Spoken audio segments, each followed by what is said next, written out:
Today we're screening How to Kill a Cloud, which takes us deep into the Arabian desert, where a wealthy government attempts to conjure clouds out of nothing.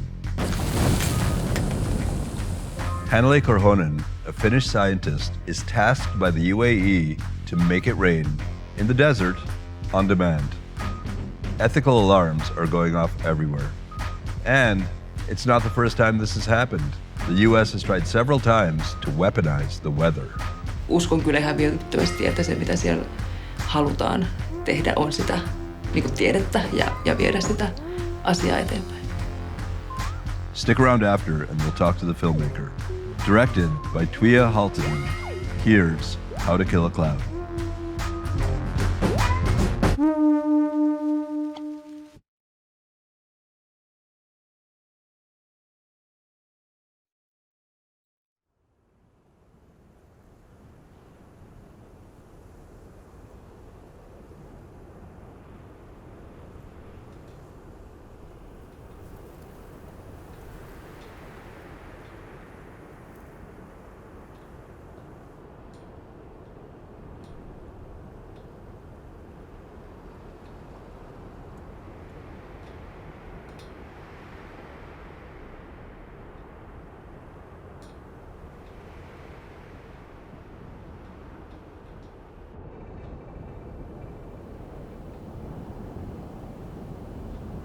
Se olisi äärettömän surullista, jos ihminen voisi omistaa ilmakehän.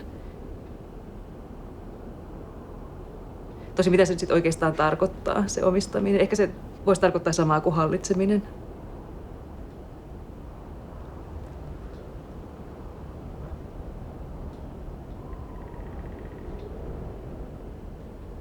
Kaauksessahan on jotain kauneutta. Toivon, että näin ei käy, että kaikki olisi vain jotenkin mekaanisesti hallittavissa.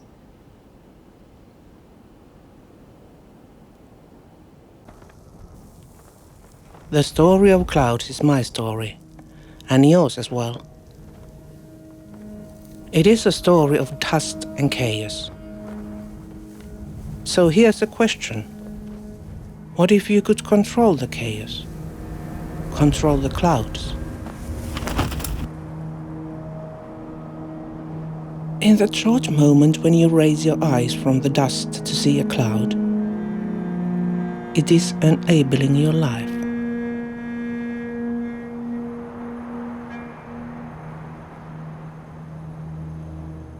But like life, it is chaos up there. Clouds are not equally dispersed. Some of you have more than you need. Others lack even the necessary to survive.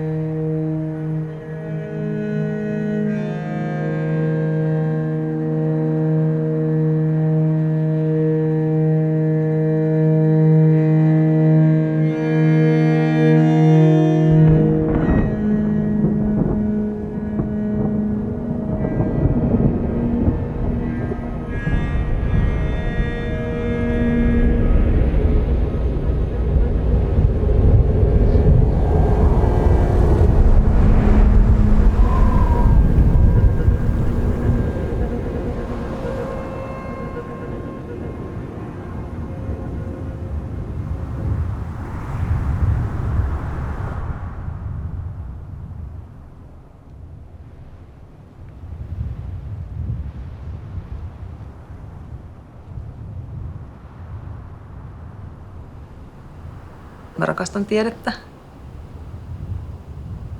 Jos se menisi pois mun elämästä, niin se olisi tosi suuri lovi.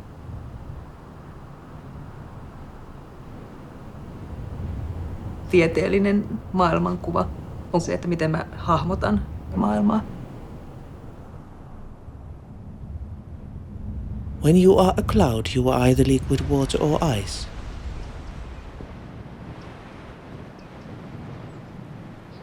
Most times the ice melts and rains down as water. Sometimes the ice stays and meets the earth as snow.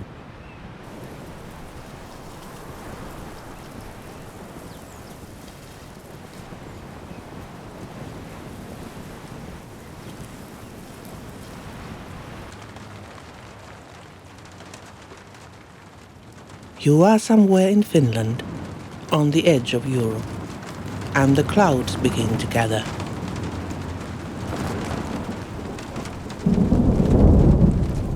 In clouds you'll see your past and future, your dreams and desires.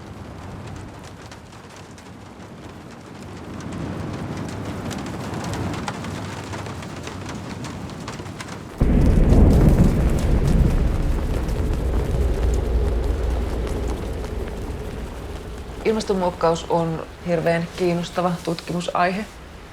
Mä tulin siihen mukaan 2010, eli olin ihan ensimmäisten joukossa, jotka sitä maailmassa tutkija sai tehdä mielenkiintoisia uusia löytöjä sieltä. Voitaisiin suihkuttaa pienhiukkasia ilmakehään. Ne hiukkaset muokkaisi niiden pilvien ominaisuuksia sillain, että ne heijastaisi paremmin auringonvaloa takaisin avaruuteen ja sitä kautta sitten viilentäisi ilmastoa.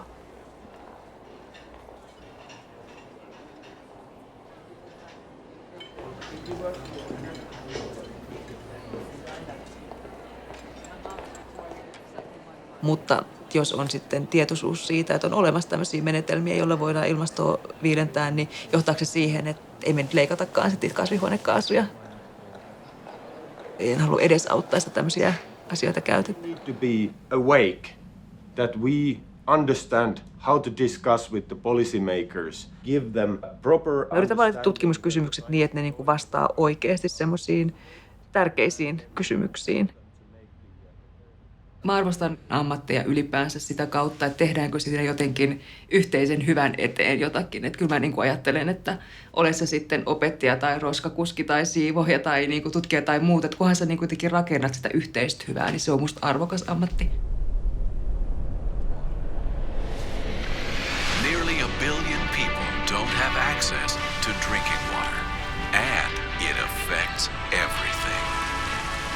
United Arab Emirates invites researchers and institutions from all over the globe to help mankind find a solution.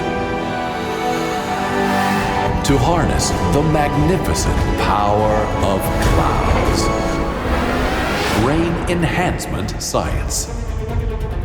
For the benefit of humanity. Accepting research submissions now. United Arab Emirates Research Program for Rain Enhancement Science.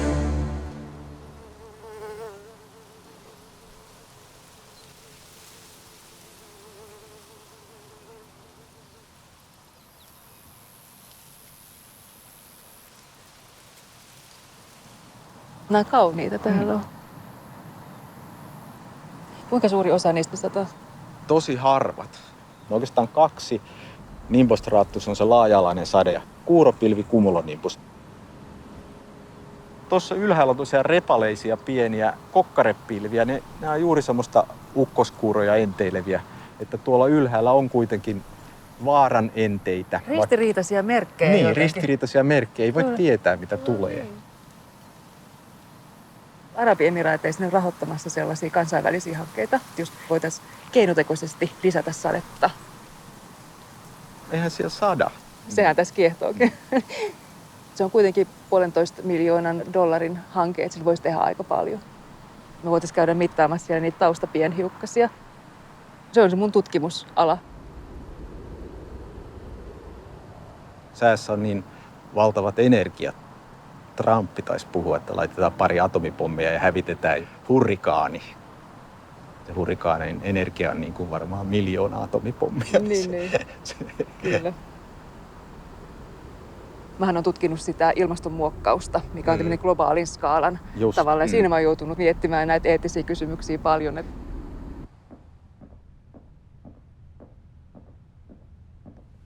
Tutkijoiden kiinnostus tietysti menee osittain rahoitusten mukaan niin kuin ihan pakon sanelemista jutuista. Että jonkunhan se tutkimus pitää maksaa, että eihän sitä ilmaiseksi pysty tekemään.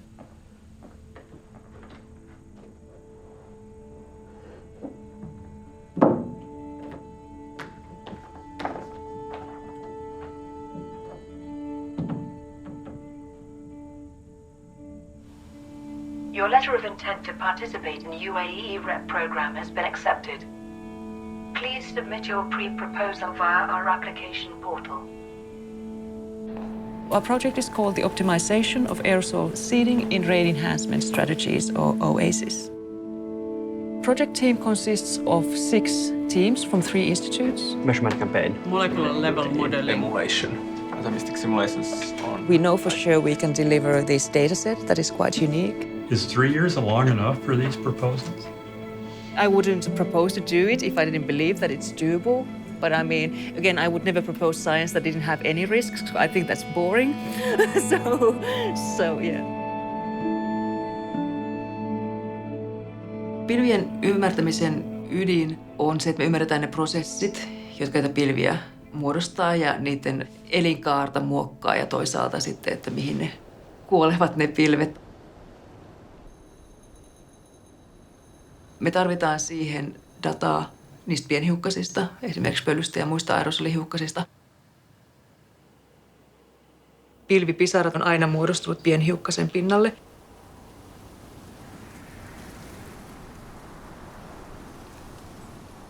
Tehdään mittauksia, perustutkimusta. Voisiko tällaisessa olosuhteessa sateen muodostuminen lisääntyä? This is a picture of the first cloud that we seeded back last November. Putting dry ice from a small dispenser in the bottom of the plane into this 4-mile cloud, and within a few minutes saw long streamers of snow falling from the base of the cloud.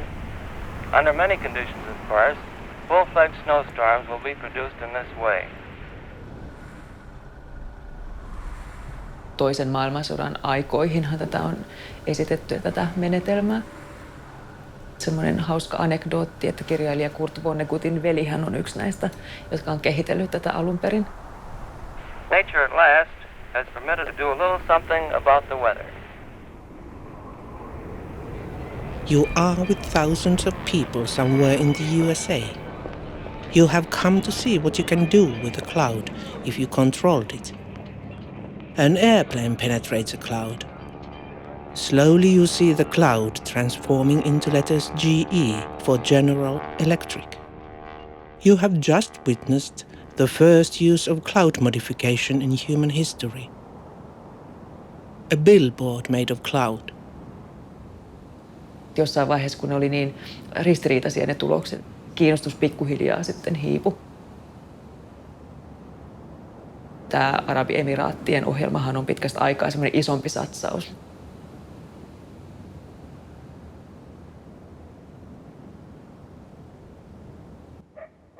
Arabiemiraateista 1,5 miljoonan dollarin rahoitus suomalaiselle. Hannele Korhosella on 3 vuotta aikaa saada sadetta aikaiseksi aavikolle. Emiraateissa on mukana yli 600 tutkimuslaitosta ympäri maailman NASAsta VMO:hon. Tämä on hieno mahdollisuus Suomelle. Yrittääkö ihminen leikkiä Jumalaa? We haven't seen anything of this nature throughout the history of rainfall enhancement sites. One country takes the leadership and gets the best minds in the world together.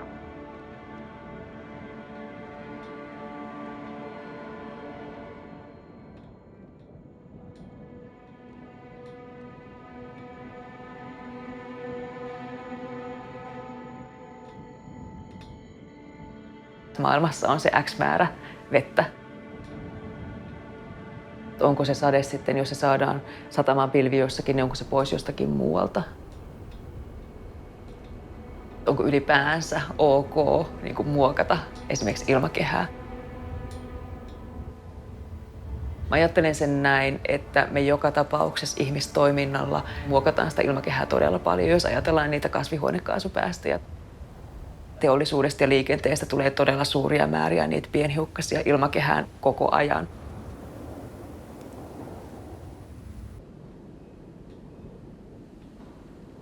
Olen käynyt tätä aika paljon läpi ja päätynyt siihen, että pystyn nukkumaan yöni hyvin.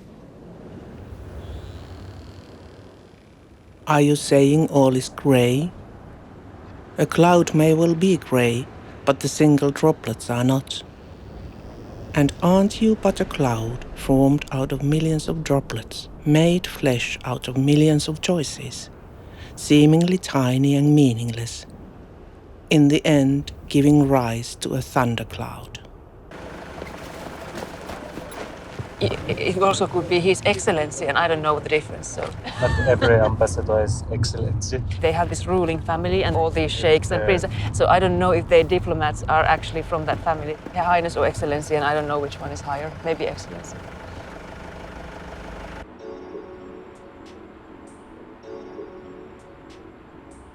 Cloud seeding is the process of increasing the amount of rain produced from clouds. So how does it work? It starts here, inside the National Center of Meteorology, where a team is constantly looking for potential clouds to seed. Once they spot a cloud, they radio the pilots, who then take to the air armed with hydroscopic flares filled with a mixture of potassium chloride, sodium chloride, magnesium, and other materials. It's essentially salt, white countries on Earth within it. When the plane reaches the right clouds, the pilots release the flares. When these droplets condense, the air cannot hold it any longer in the air, so it forms as rain.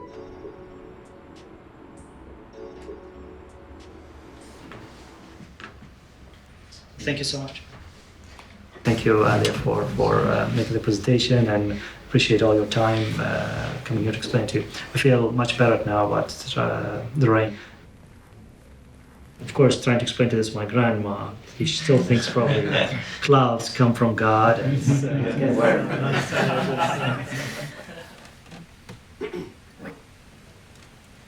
Then we have the short video explaining Robotics 9 projects.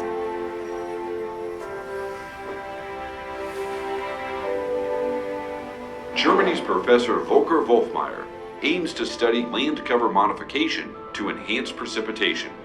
We produce clouds out of the blue.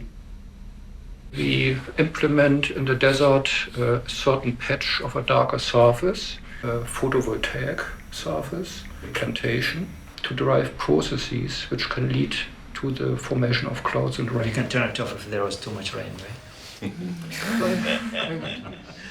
In Russia, Dr. Ali Abshayev on the creation of artificial updrafts for the formation.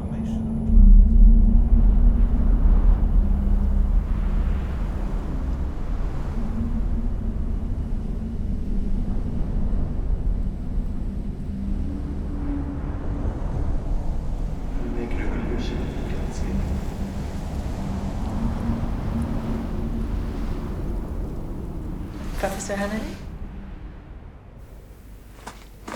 So our project, we're looking at aerosol particles. The seeding, what you do is basically injecting aerosol into the atmosphere and then changing the properties of the cloud. So we're trying to understand these interactions between the aerosols, clouds, and then the precipitation. So that's the project in a nutshell.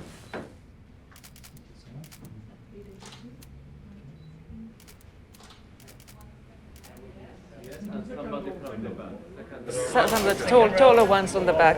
Yeah, you're one of the taller ones. Avoimella mielellä ollaan tässä liikkeellä ja myös rahoittaja olettaakin, että tässä tehdään niin kuin korkeatasoista tiedettä tämän aihepiirin edistämiseen.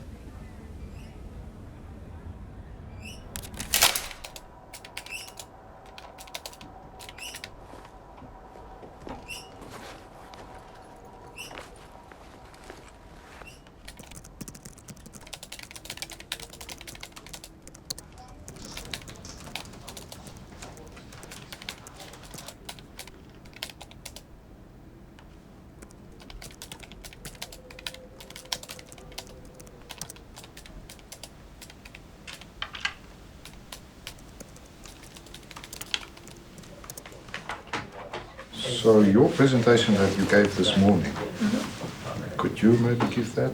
Yeah. I've given you it got it right now.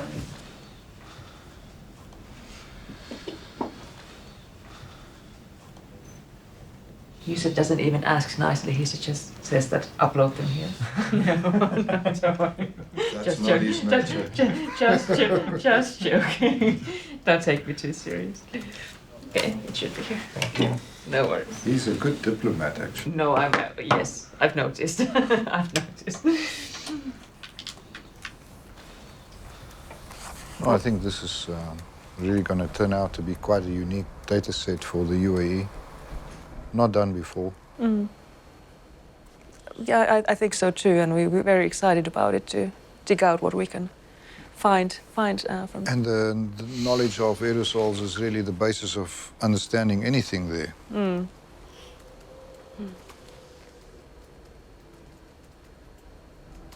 I'm glad to hear you say that, because I mean, we would obviously agree. That's why we wanted to go and do the science there. We've done. We do have a few minor things. It would be good if you could focus in areas that were relevant to the particular problems, challenges of making rain in the UAE. It's just not the science. It's also making it relevant.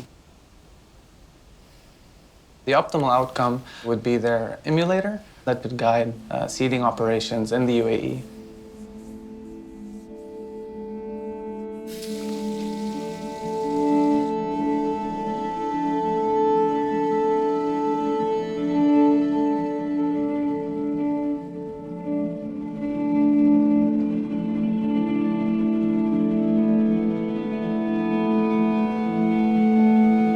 Me ollaan kirjoitettu hakemus ja luvattu tehdä tietyt jutut. Mutta haluaisi kuitenkin niin kuin ihan sellaisia ratkaisuja. Miten sateen tekemisestä saisi tehokkaamman niin kuin ihan operatiivisesti.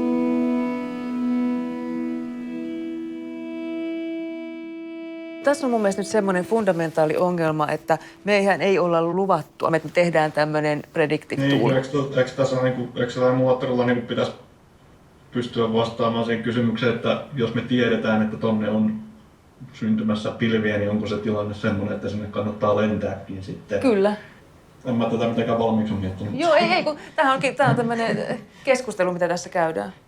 Mutta se mun mielestä, että jos emulaattorit pystyy tekemään, sulla pitää olla niinku deterministinen simulaatio, josta sä lasket sitten niitä todennäköisyysjakaumia. Niin.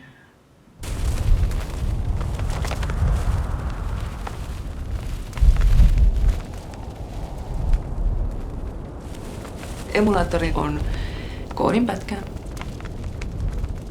Sen tarkoitus on identifioida, että milloin se pilvi on parhaiten kylvettävissä tai milloin sieltä on saatavissa sitä lisäsadetta.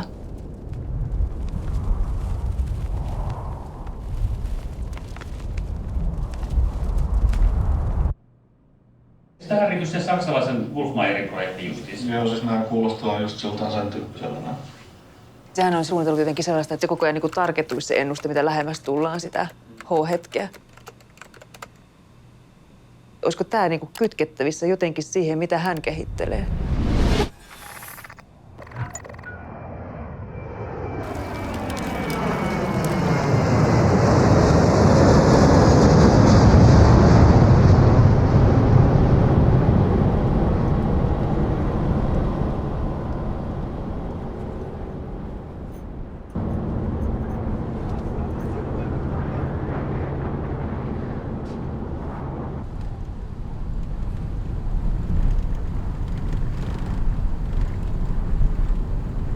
Kun rupesi näyttämään, että me saadaan tämä projekti, niin rupesin vähän lukemaan Arabien Emiraateista.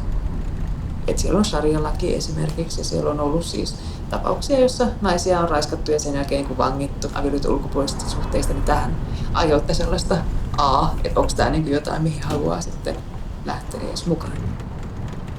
Mutta sehän voi olla vähän aina stereotyyppistä mielessä, mitä on siihen alueeseen liittyvää.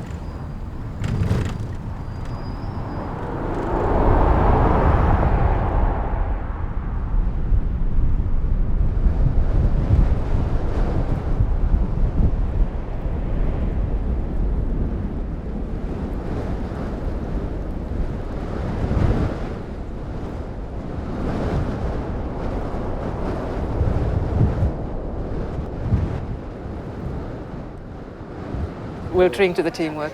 Exactly. There we go.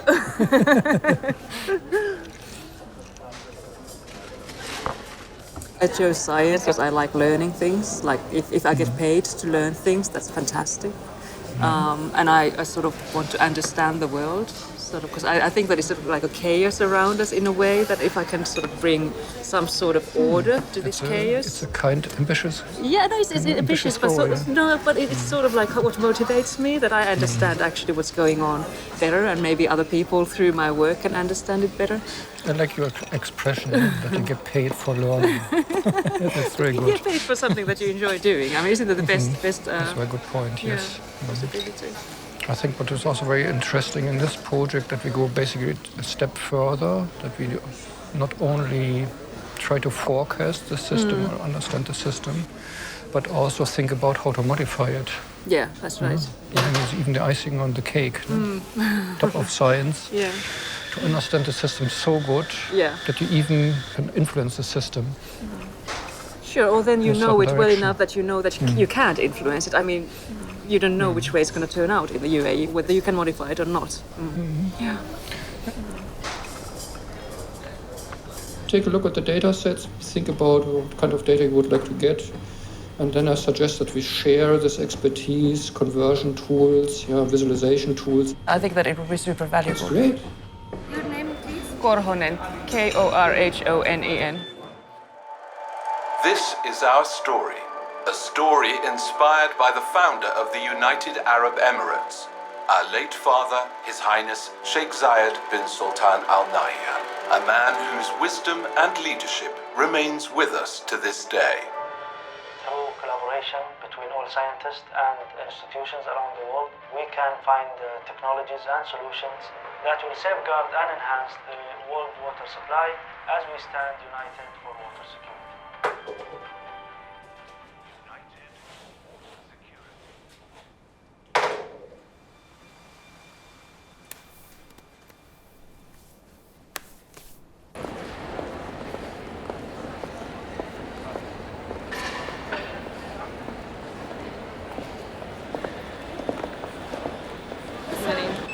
Thank you. Nyt mun pitää selvittää, onko tuossa toi naisten jono erikseen.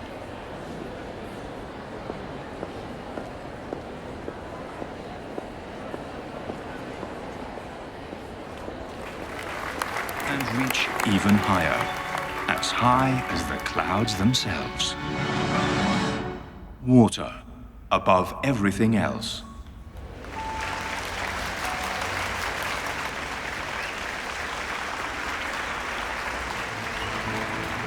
Ladies and gentlemen, from Finland, Professor Anneli Karnen on the role of atmospheric aerosols precipitation enhancement. Congratulations.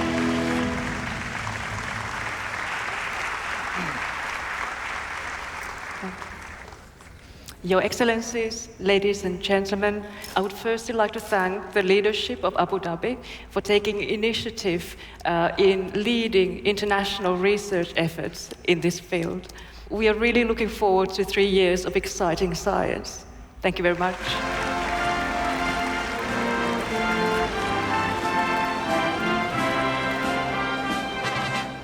Jokaisella 9 hankkeella, jota on rahoitettu, niin on se oma projekti. Siellä on useampia projekteja, joissa se vetäjä on grand old man, tai sanoisinko, että on niin pitkään ollut säänmuokkausalalla. Et me ollaan näitä, jotka on niitä nyybejä, uusia tulokkaita sinne. فلتتفضل البروفيسورة هانيلو كورهونن بإلقاء كلمتها. Good afternoon, everybody. And firstly, I apologize, I can't speak Arabic to you. We are providing a very unique data set of the atmospheric processes that lead to rain formation in this region. And secondly, we use... Mun suvussa ei ole tieteentekijöitä. Omassa perheessäkin mä oon ainoa, joka on jatkanut yliopisto-opiskelua.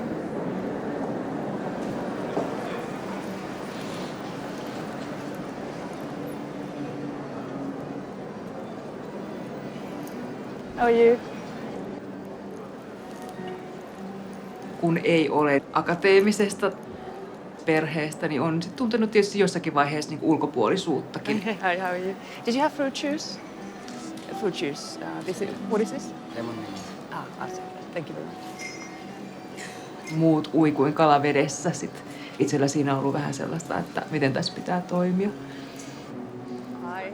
Alia, how are you?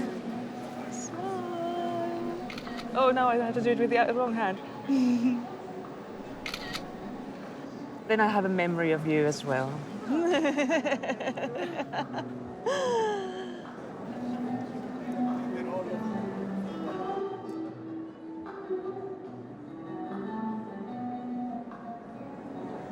Yeah, I'm the drone person, not so much the seating expert. Good feature of this program is they are broad-minded and they're looking for new ideas. You're in very good company. Thank you. The Finnish team is known worldwide for their expertise. You're probably the most efficient management in all the awardees. I have such an amazing team. Hi, Siddharth. This is my colleague Mika, by the way. I want to introduce. Siddharth has been taking care of the... They are the similar kind of clouds that most likely are susceptible to seeding, so it's not sort of flares. Did I tell you that I'm learning Arabic? I can say mahaba, which means hello. Are you in a high floor or? Yeah. You're special.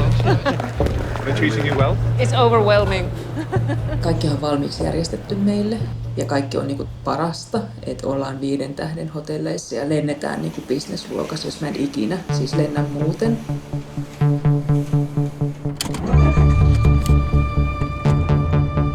Kaikessahan varmaan on aina niinku vaara hurmaantua.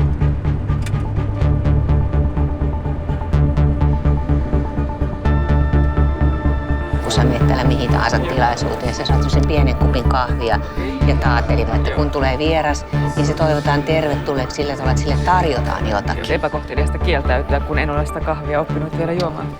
No, sä voit ottaa sen ja sitten jättää juomatta. Niin. Täällähän on ehkä semmoinen hieman hauskakin tapa. Täällä kerrotaan vähän sillä, että minkä tyyppisiä asioita pitäisi esimerkiksi lehdistölle kertoa ja näin poispäin. Se innovaatio on kyllä sitten semmoinen sana. Ei he pistä siis suoraan niin sanoja meidän suuhun, mutta voisitko mainita innovaation ja voisitko mainita niin kuin water security, niin se on selvästi semmoinen, mistä täällä on paljon puhuttu. Joo, ja tämä sopii Suomen profiiliin niin hyvin, koska meidät tunnetaan meidän maailman parhaasta koulutuksesta täällä edelleen. Niin nyt me voidaan laajentaa tätä koulutusta vielä tänne innovaatiopuolelle. Ja tämä on nyt just niitä innovaatioita, mitä täällä tarvitaan.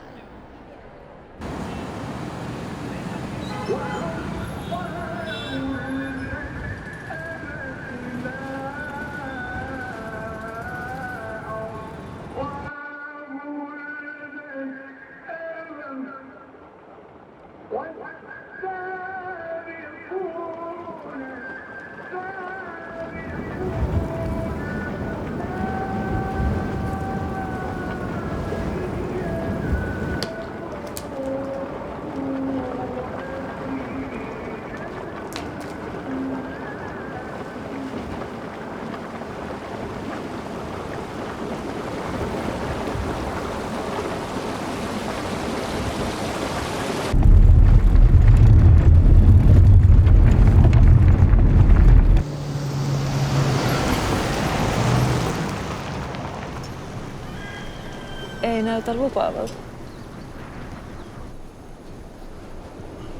Onko sulla se puhelinnumero? Ei se heti se puhu englantia, eikä se puhu englantia.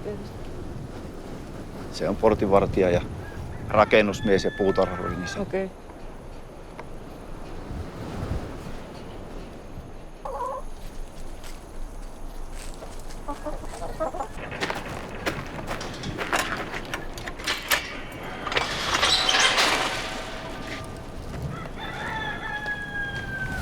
Sisällä uima-allas. Ai jaa, okei. Ei ole teitä kutsuttu pois. Ei ole päästy vielä. Kaikki fysiikkahan pohjautuu mittauksiin. Minkä takia me mennään mittaamaan, että me saadaan mahdollisimman todellinen data siitä, että millaista pölyä siellä on, millaisia muita aurisunlihiukkasia siellä on, miten ne on sijoittunut sinne ilmakehän eri kerroksiin, miten ne vuorovaikuttaa pilvien kanssa. Tässä on nyt näitä sadekeissejä, mitä on Darilla saatu kiinni. Valkoisella näkyy toi pilvi tossa ja sitten sade. Joo. Sade tänne alaspäin ja niin kuin näkyy, niin tämä ei tule ihan maan pinnalle asti. Se haihtuu sitten siinä? Niin, se haihtuu ennen. Jos on isompi hiekkamyrsky, niin se saattaa näyttää sadetta. Me ollaan niitä jouduttu selvittämään. Okay. Ja tässä kohdassa jää sitten sulaa ja muuttuu vedeksi, eli vesi haihtuu tässä vähän ennen maanpintaa pois. Niin on jälleen sitten tämmöisiä hiekkajyviä.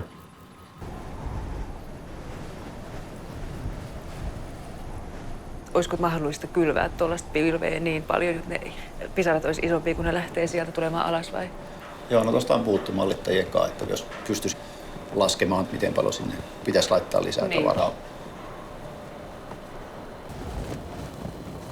Miten korkealle nyt tällä näki?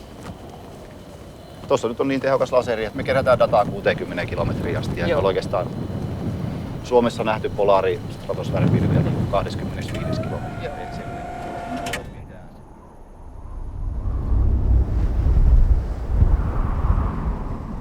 You are in the Emirates on the edge of the Arabian Sea. Beyond those mountains lies the Sultanate of Oman, with their enviable giant clouds caused by moisture rising from the ocean. A whole Colorado River in one single cumulus. Could a country claim ownership to the clouds that hover over it? Everybody else is going up?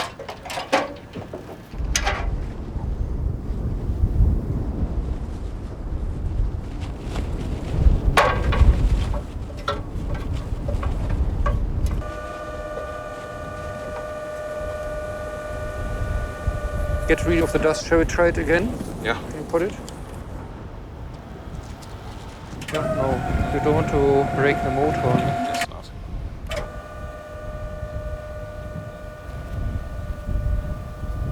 There we go. What's that? Much better now. There's just a little smudge there, but Yeah, it should be fine. At 11 o'clock. You're too sophisticated. Yeah?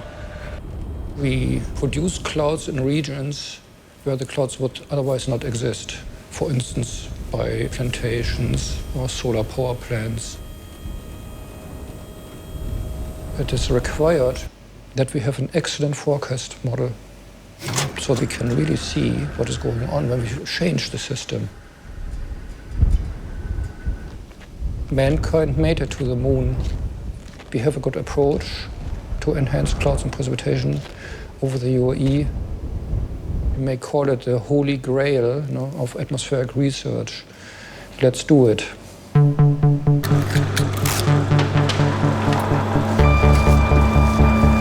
Make the container, we make the mixture of the chemical. We can open another line if we need, but we can increase. So we have to be perfect in every step, in every place that we have. And now testing the ignition of the flare tube. When ready, the tubes are loaded into the planes for seed flights. Each tube contains a mixture of aerosols ignited inside the cloud. 3, 2, 1, fire!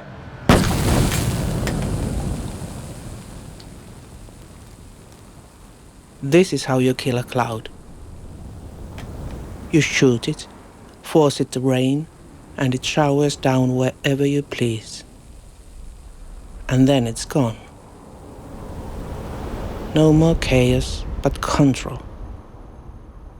If you control the clouds, you gain control of the water. And water means power. But didn't you once say, the randomness of chaos is true equality?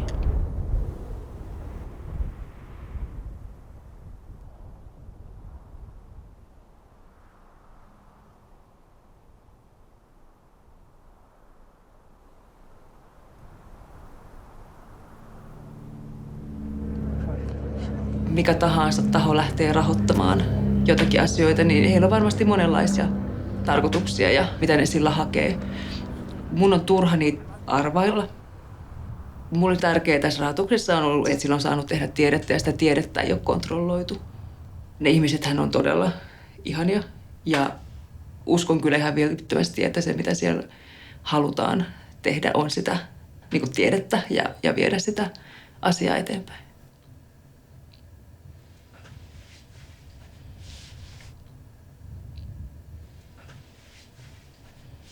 Mä sanoin sen, mitä mulla oli sanottu.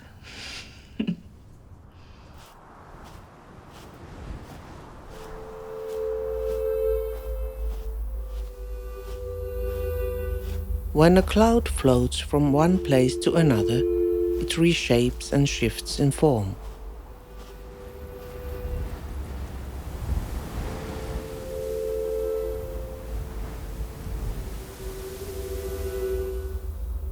Is it still the same cloud?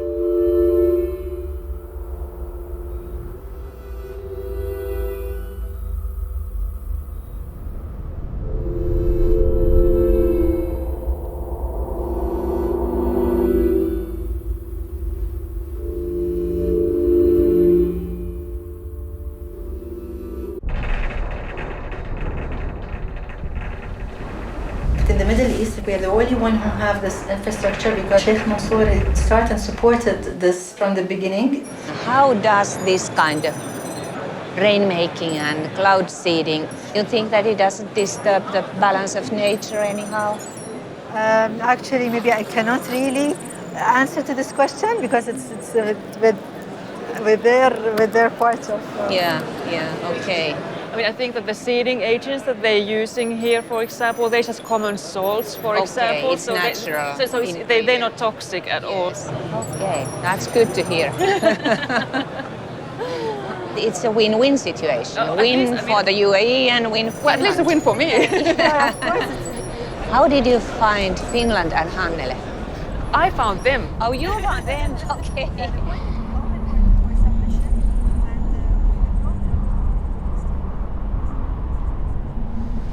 Ei mennä nyt ton alla. Mennäänkö ennen tuota bussia? Tuolla laivalla on ihan kiva käydä syöpöttelemässä. Joo. Tai jännä, mä oon miettinyt, mikä näillä on niinku se oma cuisine. Täällä on hirveästi tämmöistä Intia-tyyppistä ruokaa. Väestöstä 2/3. On. Ja niillä ei niinku se ollenkaan samoja oikeuksia sitten täällä niillä paikallisilla. Mikä paikallinen kysiini sitten ehkä jotain lammas. Niin, varmaan semmoisen beduiini jotakin sellaista ruokaa. Every cloud sees different events.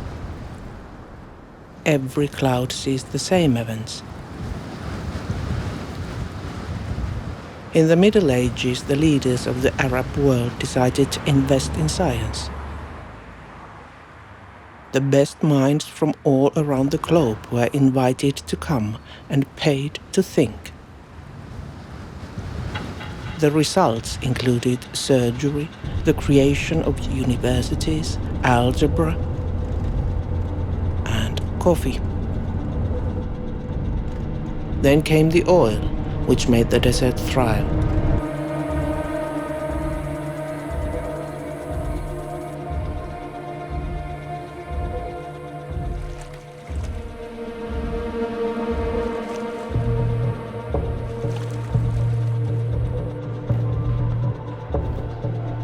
No drop of water here comes from clouds, but is desalinated from seawater. Every green thing is watered by irrigation systems. Okay, come on Bob, join us. We'll show how it's done. Could even the best minds sustain all this? We don't do things as big as here. It's a kind of a shame, right? You know, it's nice to have ceremonies sometimes. Shows there is no significant success. From the results, summer is the best time for the cloud seeding. Is it right or? After we get the rain, what we're going to do with the rain? We'll leave it with the rain.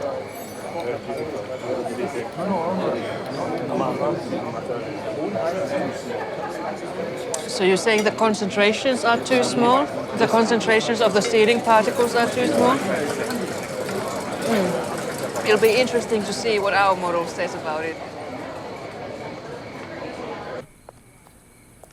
You don't have kids yourself? I don't have children, no. It's actually by choice. I've never wanted to have a family, so I have exactly the number of children that I've always wanted. That's what I say. So what's your big objective then in life? To be happy. So that's a good one. to live life that I think that is meaningful and I feel that I can contribute in some good way to the world. But seriously, You do. Well, I mean, I'm hoping that I do. Yeah. Bring your impact to society.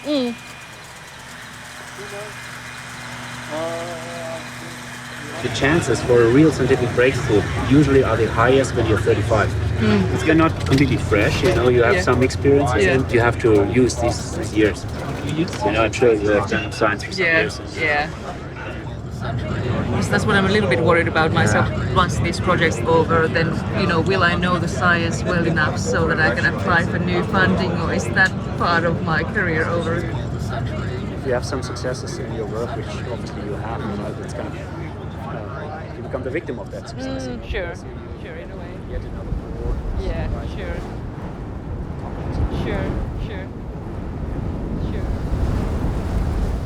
Okay, good afternoon, everybody. I hope you're still awake. Here's some first flavors of what we have to offer. I think what is very exciting that we've actually managed to measure around 10 precipitation cases this far. The rain evaporates before it hits the surface, a couple of 100 meters above the ground. And I'll show you one example of such a case. To what extent do you believe the awarded projects will advance the science of rain enhancement in terms of utilizing AI?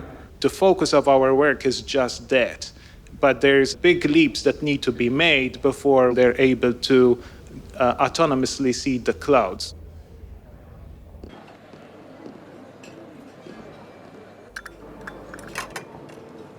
I think we might collaborate on that topic. Okay. Because apparently the program wants us to also use AI to look at things. So, I mean, I think that one possibility, I don't know whether it's possible that some of the teams that already have these awards that would then join forces and, you know, propose to do something together, bring all the expertise, all the instrumentation at the same time and conduct like this super campaign where you measure everything that you possibly can. I'd be very happy to do that.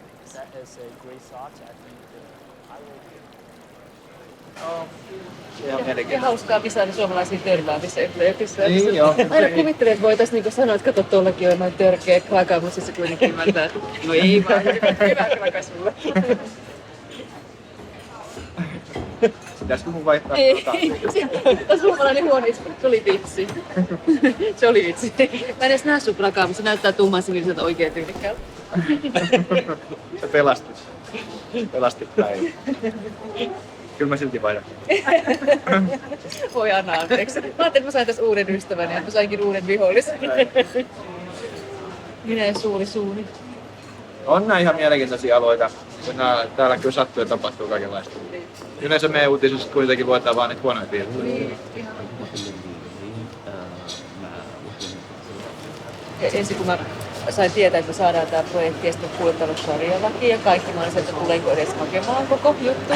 Mutta tämähän on sellainen positiivinen yllätys kuitenkin, että se on yllättävän liberaali monessa mielessä. Että se meidän ohjelmanjohtaja esimerkiksi on nainen, sitten kun ajattelee, että niin kun annetaan rahaa ulkomaille, eikä tule ja ratkoo jotakin heidän ongelmiaan, niin on se niin oikeasti aika kunnioitettavakin tietysti.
Somebody started to shout, this is all nonsense. Yeah. There might be some people against it.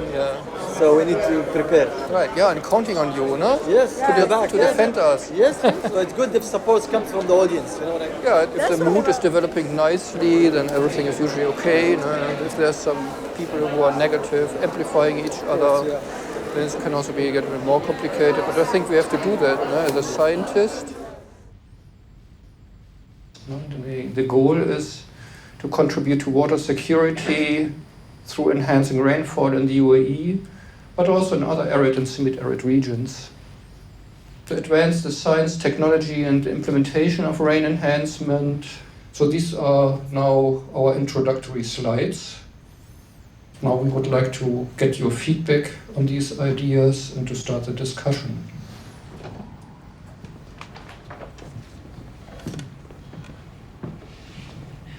How can you be sure that you only make rainfall which you actually want instead of, for example, creating huge hailstorms which we don't want? I mean, is there any danger of that?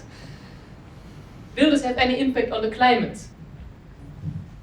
I forward this question to the weather modification experts. Can I maybe? Thanks. Yeah. There's certain type of clouds that we can see it quite efficiently. But I think a bigger problem is that we're not sure whether it's possible to see it or enhance rain from other types of clouds.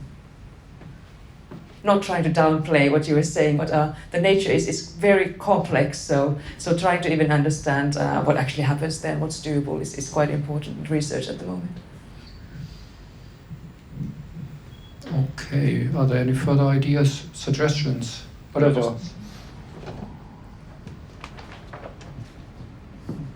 Who shall be on control of this technology and how to prevent abuse?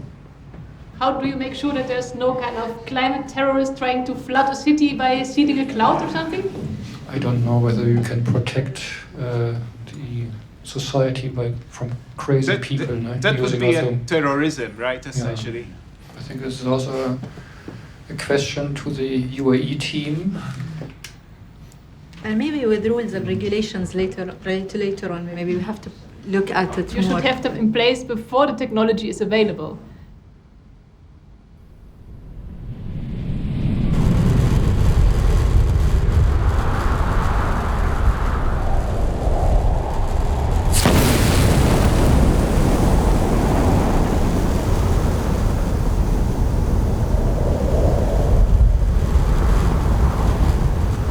There is a regulation and agreement between the US and there is 48 countries. So there is no use of any weather modification in harming other countries. So there is a rules and regulations happening since 1977 or 78. Can't recall the exact date, but there is an agreement. And I'm not exactly sure about that. I'm not exactly sure about other countries, but for example, in Russia, we cannot, not all companies can make cloud seeding. You have to get permission and get license. So there is no risk of some kind of terrorism. Okay, that's good. Okay, so the regulations, I hope everybody is relieved now from this.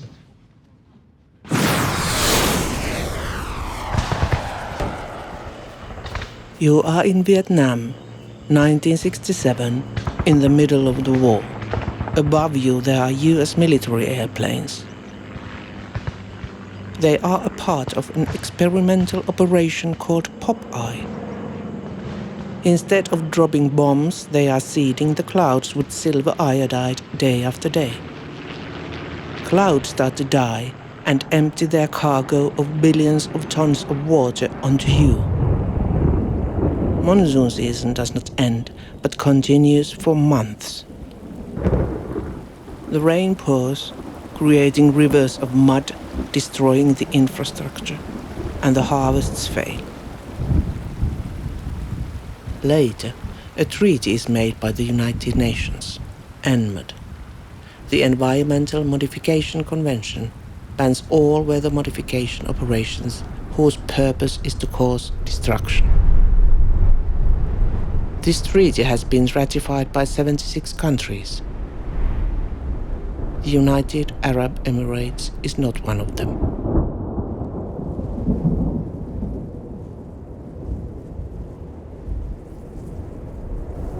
Mä kyllä olin tietoinen, että tämmöinen sopimus on olemassa. En tiennyt, mitkä maat on allekirjoittanut sen ja mitkä ei ole sitä allekirjoittanut.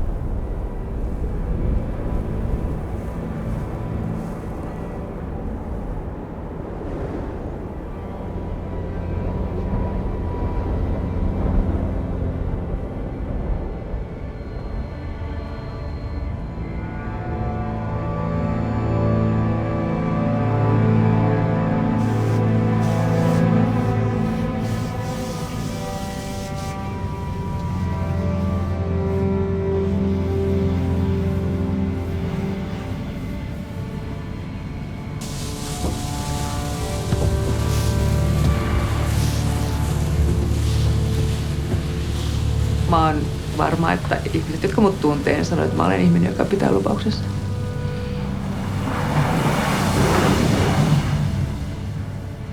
Kyllä se kotoa se malli on kuitenkin ollut, että työt tehdään kunnolla ja omat hommat hoidetaan.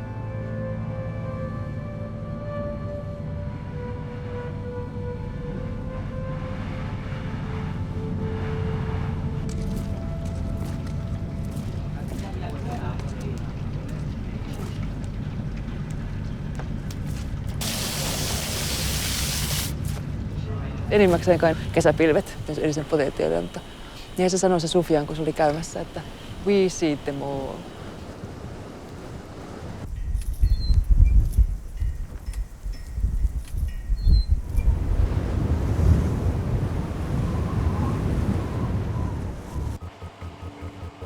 Meillä on 6 kuukautta aikaa, kun meillä on se puhelu rahoittajan kanssa. Varmaan siellä sitten nousee jonkun verran huolia heiltä, että saadaanko sitten ne kaikki kriittiset osat valmiiksi. Tehdäänkö me ollenkaan sitä mulattomia? Niin. Siis onko hänellä siihen keskitty ollenkaan? Muutahan sinänsä ei mun mielestä tarvitse tehdä kuin mitä on luvattu. Mutta mä en nyt muista sitä hakemusta, mikä se sanamuoto siinä oli. First steps towards a statistics-based tool for predicting rain enhancement potential operationally.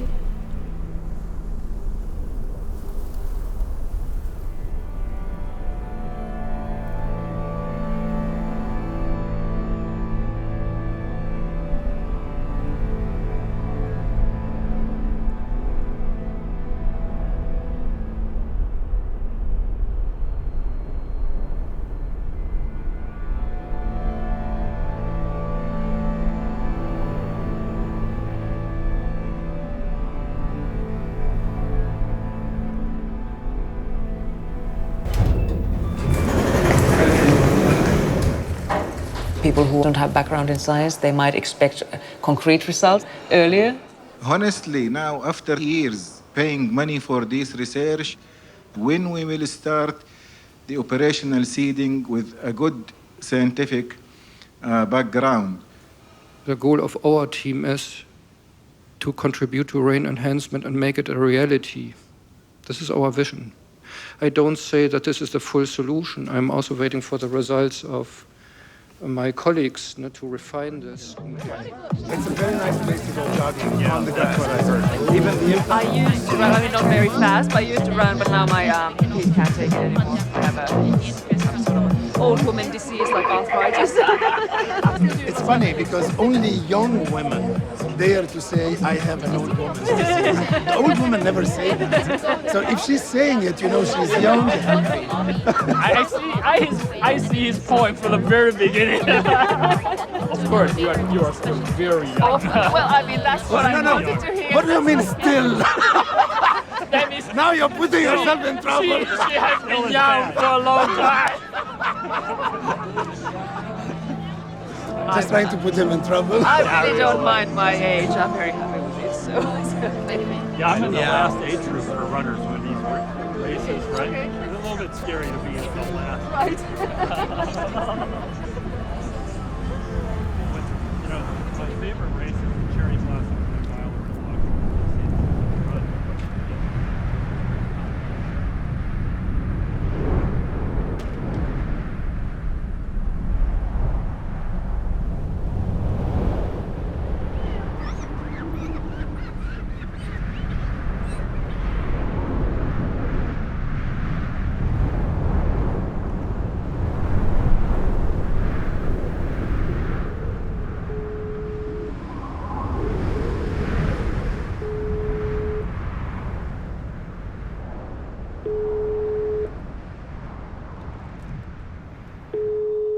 We would like to discuss whether there is, whether it makes sense for us to actually build this kind of emulator that we proposed in the beginning, or should we rather spend this time and the remaining resources on trying to understand under which kind of conditions the clouds would be most susceptible to seeding?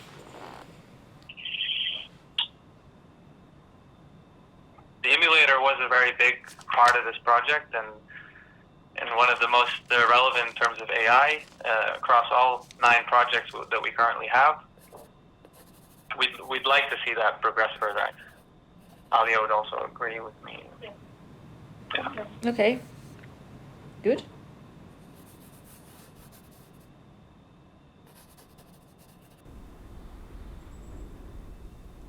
Clouds of ice float higher than any other clouds in the atmosphere. To stay alive is to stay as ice. To rise where it is colder. To rise higher up. Minusta tuli toimialajohtaja.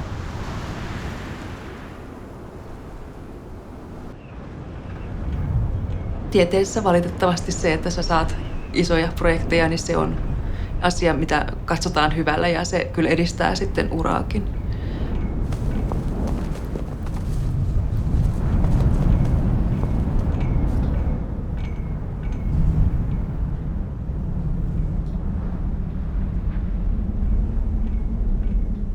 Palaanko mä ikinä sitten niin kuin tutkijaksi?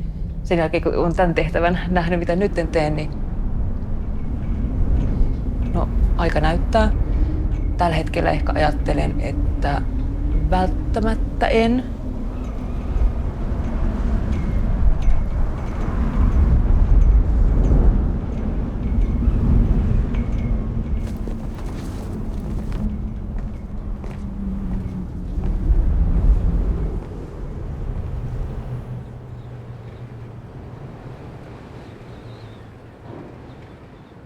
You are home. The world is outside. Clouds have come down as fog. You are safe. Until the fog causes a plane above you to lose its navigation system. The plane hits your house, turning you to mere dust. And the dust is rising. An updraft caused by the explosion carries your dust up into the sky, where you hang suspended, drifting. At some point, your dust meets moisture and transforms you into billions of tiny cloud droplets. That is how the dead end up raining on the living. You never know what the clouds may give back to you.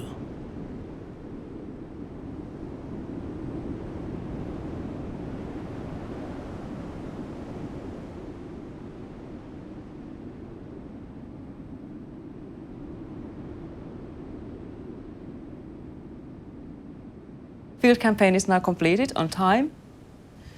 And then the emulator milestones and deliverables were moved to the very end of this project. But that's something that we really need to start discussing. I had a telecon with the funding agency. The things that they paid attention to was that the emulator is an important product for this project. And they wanted to know what we will do to ensure the emulator to meet its objectives.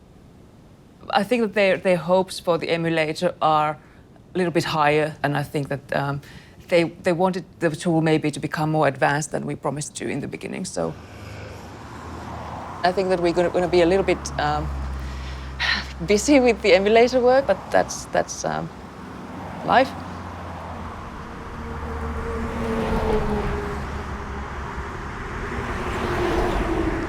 Nythän meillä on siis kokous taas siellä Abu Dhabissa sillä, että myös tarkoitus lähtee sinne ensi viikon perjantaina.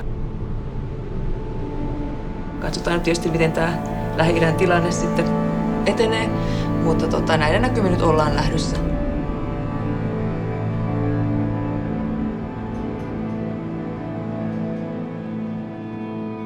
We begin with the breaking news from Tehran.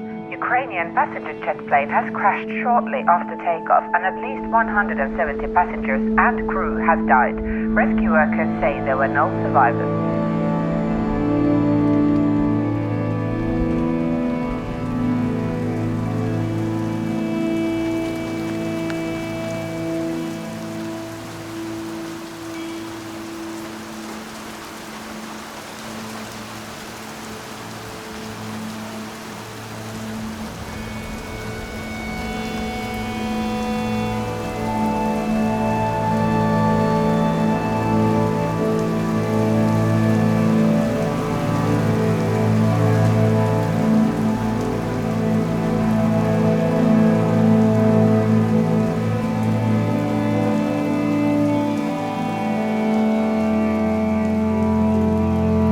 You once said, rain is mercy.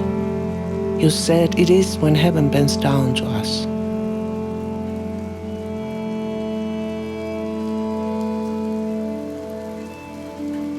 I say, you cannot control your story. Perhaps that is the beauty of chaos.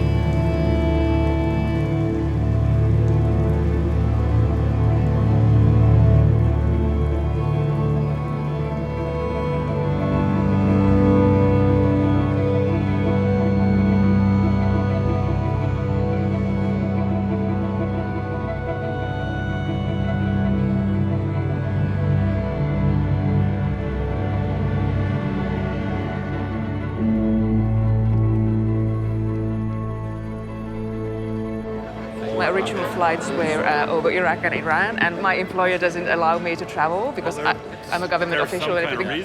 And then I finally got KLM, and they have these specific flights that are operated by KLM, and KLM has said that they aren't going to fly over that area, so finally I could take those, but it was a hassle. Like we tried like 5 or 6 different combinations. I mean, our crazy president almost started a war.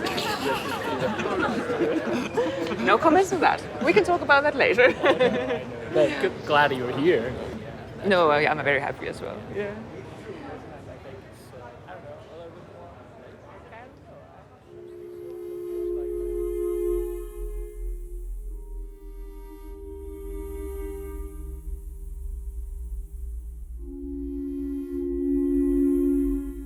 Päädyttiin siihen, että on järkevämpää, että jätetään se emulaattori tekemättä, vaan tehdäänkin semmoinen neuroverkko, jota nyt pidetään tämmöisenä tekoälysovelluksena. Siinä pyritään tunnistamaan semmoisia olosuhteita, joissa pilven kylväminen voisi tuottaa sitä toivottua tulosta. Oli selvää mun mielestä, että tämmöiset on tärkeät sille rahoittajalle.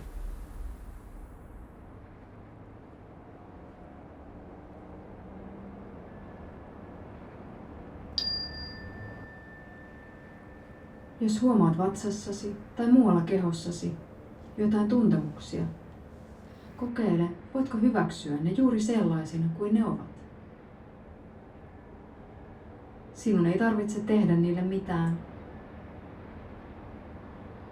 vain hyväksyä ja ottaa vastaan. So now والآن فليتفضل بروفيسور فولكر وولفماير بإلقاء كلمته وتعريفنا بنتائج مشروعه البحثي. Masa al-Khair, ladies and gentlemen. It's a great pleasure for me to be here, and I would like to thank the UAE REP program for the funding of our project. This was really a fantastic and exciting experience. We use, to my knowledge, an entirely new approach. We changed the properties of the land surface. As you probably all know, the land surface is very bright in the desert. It reflects 30% of the sunlight, but we can reduce this. And by this means, it is really possible to produce clouds and rain in regions where you would have any cloud or rain. You're welcome. Journals from Gulf News. It's one of the best UAE newspapers. He has some question for you. Okay. Right now? Yeah. Okay. You good? How are you? We think that this can be successful. Yeah, it sounds good, interesting. Something, as I said, something much different. Nobody was thinking about that. Okay.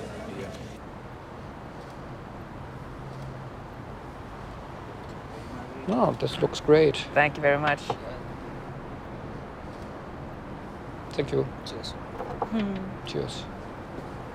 So, yeah, great to meet you. You and congratulations on finishing your project. Almost. I hope it continues. Yeah, sure. So, what do you expect? How are the clouds changing in this area due to climate change? I don't have an idea. Do you have an idea? Yes, actually I have an idea. I think in the precipitation is enhanced regions where we have already precipitation like due to Finland? the acceleration of the water cycle. Yeah. Arid areas like the deserts. I think the precipitation amounts will further decrease. Probably. Not a very good message of weather modification on the long term.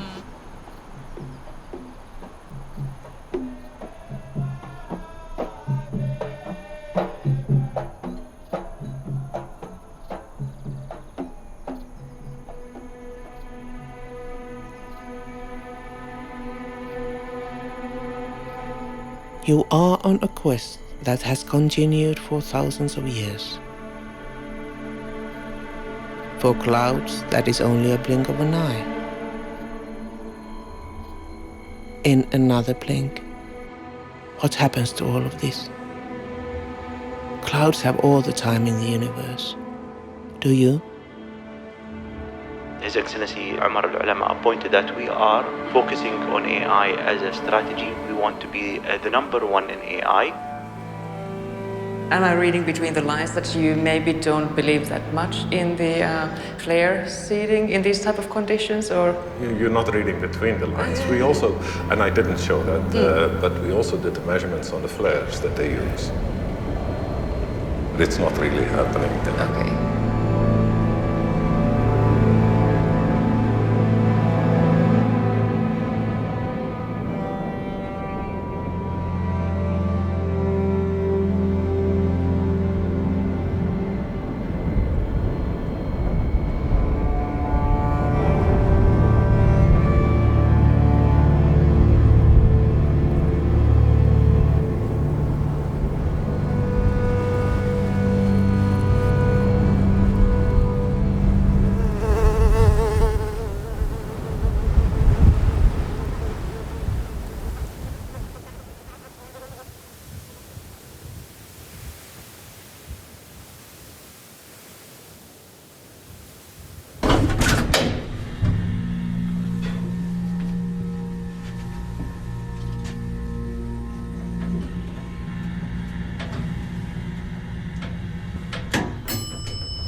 I'll now call up Professor Haneli Korhonen to give her presentation on the optimization of aerosol seeding and rain enhancement strategies.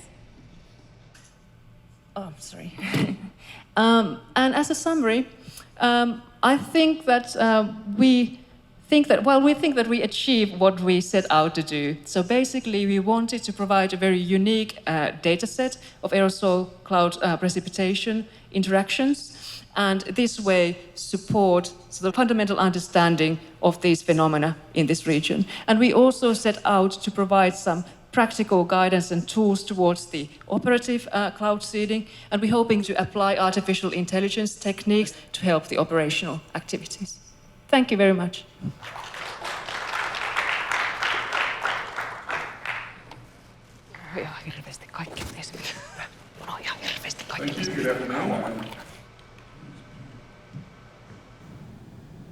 Excellent job.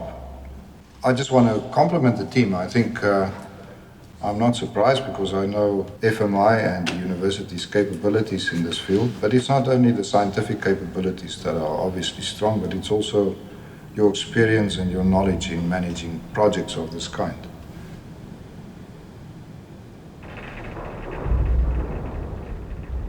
Se, mitä mä teen, on tuotan sitä tietoa vapaasti käytettäväksi ja se sitten alkaa niin kuin elää omaa elämäänsä.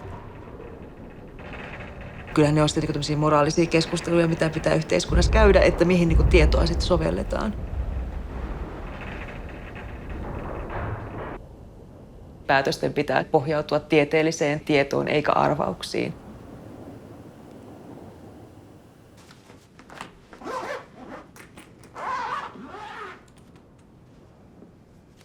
Those who have dived through a cloud say it has the smell of wet dust.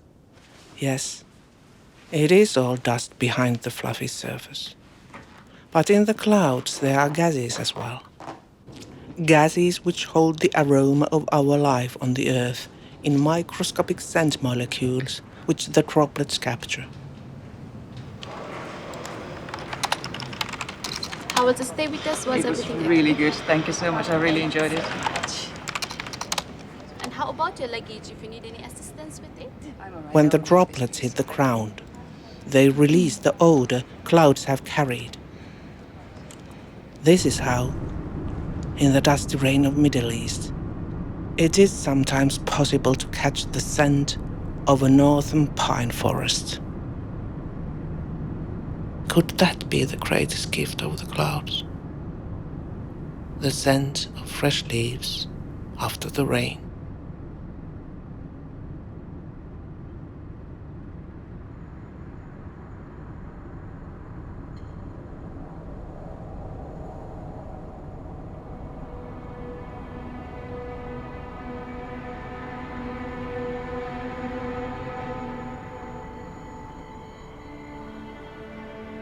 tutkijat selvittävät Arabiemiraateissa mahdollisuuksia keinotekoisen sateen tekemiseen. Sateiden tekeminen on vaikeaa, koska alueen ilmakehä on hyvin kuiva. Ilmastonmuutos lisää kuivuutta jo ennestäänkin kuivilla alueilla ja sadetta kaivataan yhä enemmän. Useat tutkijat toteavat vesivarojen kierrättämisen ja kulutuksen sääntelyn olevan keinotekoista sateen tekemistä parempia vaihtoehtoja. Perustutkimuksen kannalta tulokset ovat merkittäviä, eikä Arabiemiraateissa lakata yrittämästä. Tulokset voivat mahdollistaa tulevaisuudessa yhä tehokkaampia välineitä ilmakehän hallitsemiseen. Meillä tiedossa on epävakaista ja viilenevää syyssäätä. Päivällä vesisateet tulevat mahdollisesti.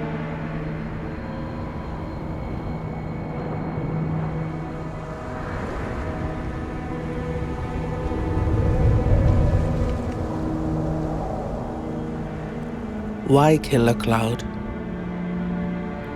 Owning the Weather in 2025 is a research project commissioned by the US Air Force at the end of last century.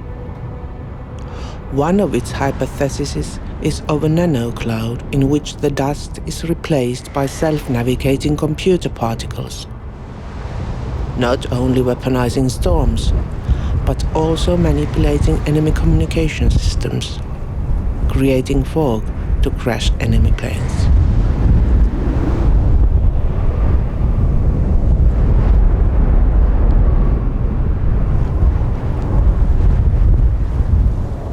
This is our story. A story of chaos and dust.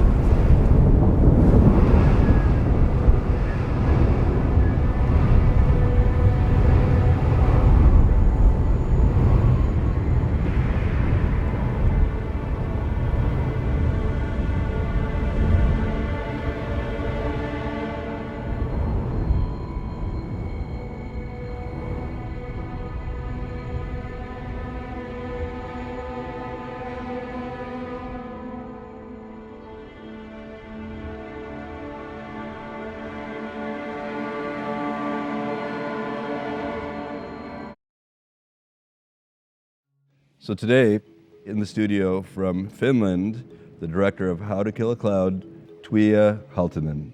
Welcome. Thank you, Suroosh.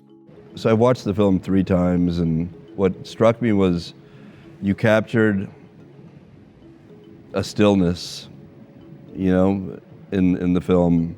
And the challenge with telling a film about science can also be, how do you make this interesting, which you accomplished. But could you speak a little bit to some of the stylistic choices you made in making this film, and the contrast between the kind of cold Finnish winter and then the desert shots and the kind of locked shots and landscapes, and you know, tell me a little bit about that. Yeah, the challenge really was how to make high-level physics visually interesting. And since I didn't want to make a conventional science film, I knew I had to tell the science somehow. It's in the core there. But I felt the story of the film is elsewhere. And then this level physics is only numbers. The people are just staring at the screen and counting things or measuring something. Super boring. Yeah, so make a feature film out of that, yeah. Right. So I knew where we're going to go to amazing places, and we had a very reserved main character, but one who has a very lively inside life. At least I felt so. She has also a very lively face. She shows her emotions in her face a lot. So these were my premises when we started to film, and I knew. Because I had this idea about control and chaos in the film. The atmosphere is all chaos and our lives are chaos. But my main character is very controlled. And the environment she was going to work in the UAE and society is very controlled. So I was thinking, how could I show this to the viewers in the sense that they could feel the control but not emotionally feel it, but not like intellectually, but to be soaked in the stories.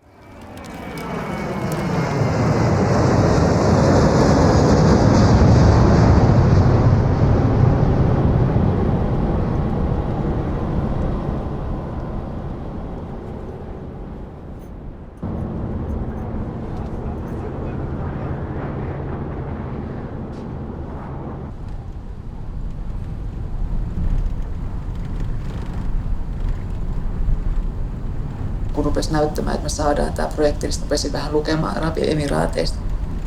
Että siellä on sharia-laki esimerkiksi, ja siellä on ollut siis tapauksia, joissa naisia on raiskattu ja sen jälkeen kun vangittu avioliiton ulkopuolisista suhteista, niin tähän aiheutti sellaista että onko tämä niin jotain, mihin haluaa sitten lähteä edes mukaan. Mutta sehän voi olla sitä aina stereotyyppistä mielessään, mitä on siihen alueeseen liittyvää.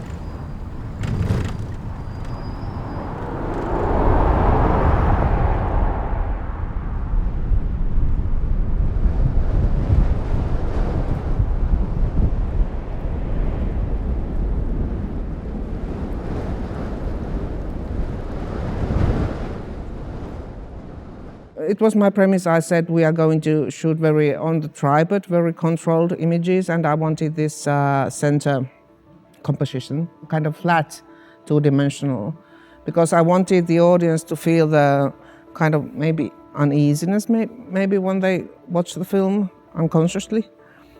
That was my starting point. First time I met our main character, Hannele, I was a bit worried because she's very controlling or kind of a reserved person. Even for a Finn, we all are, but she's extra reserved. And I was wondering how would she make as a main character, because the audience, of course, wants emotional attachment. And then we did some shootings, and I found that her face was very lively. I think she didn't even understand how much her face kind of give up her inner emotional life. There were kind of 2 or 3 clips or close-ups, and when I saw them, I told to Ville, my DOP, that this is the kind of the visual line that we have Hannele in close-ups, and then I wanted to take wide images where she kind of is almost lost in the environment. Uskon kyllä ihan vilpittömästi, että se mitä siellä halutaan tehdä on sitä niin kuin tiedettä ja viedä sitä asiaa eteenpäin.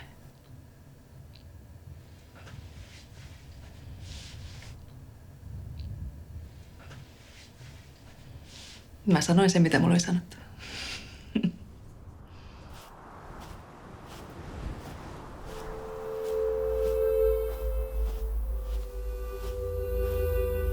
When a cloud floats from one place to another, it reshapes and shifts in form.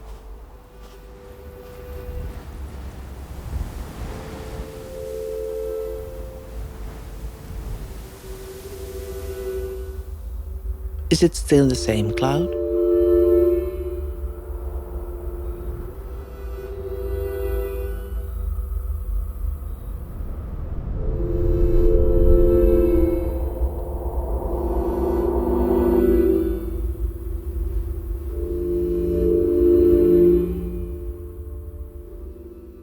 So one thing that came up a few times as I was watching it were her using science as a defense almost. For example, there are,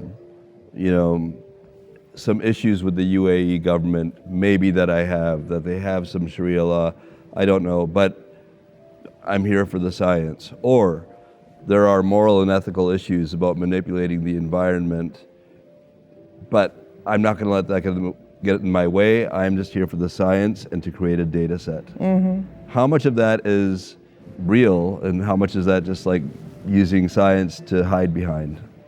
Well, it's a tricky question because you ask me to kind of analyze my main character outside the film. But it's not necessarily her, it's you as well. Because these things come up in the film. Yeah. The Sharia law thing comes up a couple times. Yes. And then you also respond with it but you know what, you can't, like a lot of it's based on stereotypes. It's actually, I've been surprised here, the director of my program's a woman, these kinds of things. Yeah. What I think about Hannele as a main character, I have to say at first that I'm very grateful for her, because without her, the film wouldn't exist, And she was very brave to agree on the film because she kind of is in the film in between rock and a hard place. And what I think of her is that she's super, super intelligent. but she's also super ambitious. And she's very honest person, but she loves science the most in the world. She really wants to understand the world. And in this world where we are living in, the thing is that you need money to make science. And in Finland, the government has cut down the funding of the science. So if you want to do it, you have to grab the money from somewhere.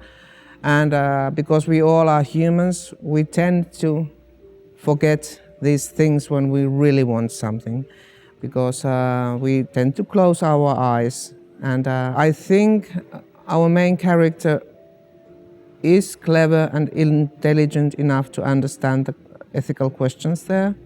But she agreed to do the job, and she really wanted to do the science, and she did it.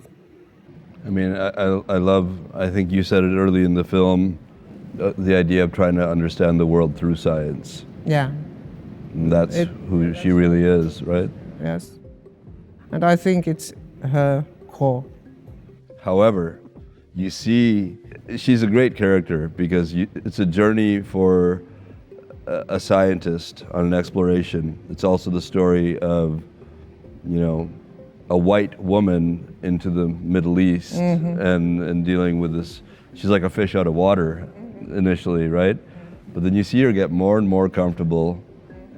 5-star hotels, being flown business class, being given all the resources to do her scientific research. And you kind of be like, I won't worry so much about whatever kind of political issues I have here, That's the thing we tend to do. The film is my point of view as a director, and I felt she did.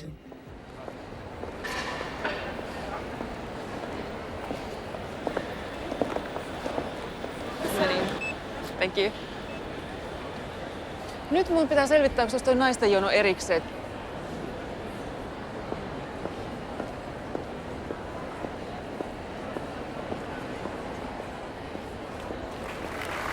And reach even higher, as high as the clouds themselves.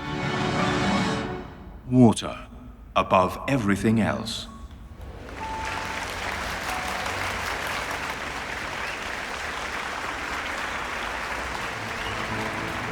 Ladies and gentlemen, from Finland, Professor Anneli Karnen on the role of atmospheric aerosols, precipitation enhancement. Congratulations.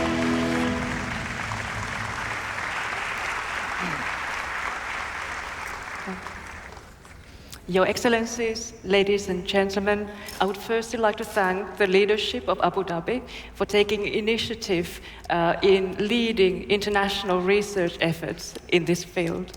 We are really looking forward to 3 years of exciting science. Thank you very much. And so when you first heard about Hanalei and the UAE in this project to, create rain and to manipulate the environment and clouds, what was your reaction to that?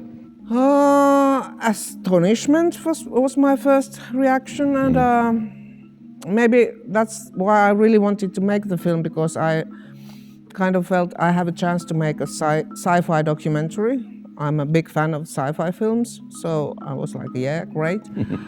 But then, of course, I kind of saw the ethical questions there, which were my main concern, maybe, perhaps. I mean, for me, my reaction in watching your film was also, wow, like that's a crazy thing. And right around the time that I watched your doc, I heard a report on the radio where they were talking about it as well. I was like, oh, it's a thing. But it didn't even occur to me about the kind of moral and ethical issues around it, which I definitely want to talk to you about. So did you get to that point before you even started filming, that there are some moral and ethical things we need to figure out? Yeah. It was already in our first meeting when I told Hannele that this would be one of my POVs in the film, and the other one was like a human playing God. But then the previous got more important for me, the ethical questions. But I think it's because I have background in philosophy. Before I went to film school, I studied philosophy in the university, so it's kind of in my backbone.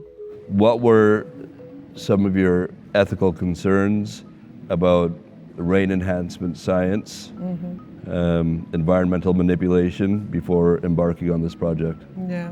The thing that maybe bothers me most in that is that because I do believe in science, and I think that we as humans are like that we want to understand and we want to interfere. It's kind of our need. And I'm not against that. I'm not an anti-scientist person. I think we should do the science. But what concerns me here is that when we are talking about the atmosphere, it's something very common to all over the globe. And it's very expensive to do this kind of science. The UAE spends like tens of millions of dollars to this. There are over 600 institutes involved in the business, very high level like NASA and some major universities from the USA as well. Because I really do believe that humans learn to control the atmosphere at some point. They are taking their first steps now. We have to ask, who can do it? Is it the richest countries in the world? Is it some rich companies who will own the thing? When you fund something, you get the knowledge, you buy the knowledge. And then we have to kind of think who has that knowledge in the world when it's something that concerns the whole globe. So that was my main ethical question.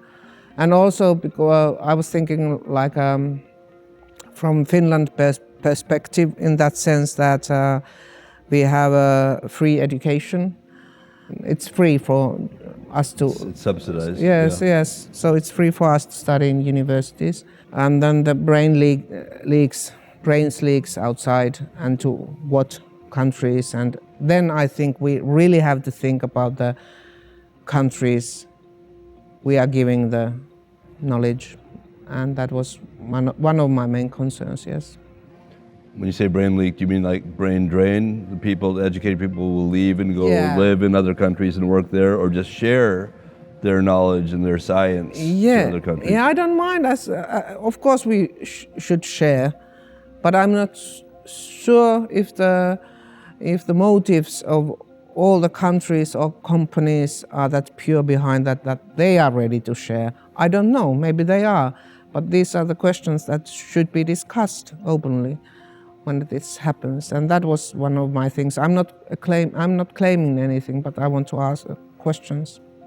What I found really fascinating, what I didn't know, was that during the Vietnam War, that the United States manipulated the clouds and created these months-long monsoons and flooded, the Viet Cong. That was a surprise for me as well when I did the research. I was like, holy shit. And that was the one concern also that raised head in my mind, that we always tend to turn even the best things we invent into weapons. For some reason, people tend to do that. And if even weather manipulation has already been used as a weapon in past, why wouldn't it be in the future? You are in Vietnam, 1967, in the middle of the war. Above you there are US military airplanes. They are a part of an experimental operation called Popeye. Instead of dropping bombs, they are seeding the clouds with silver iodide day after day.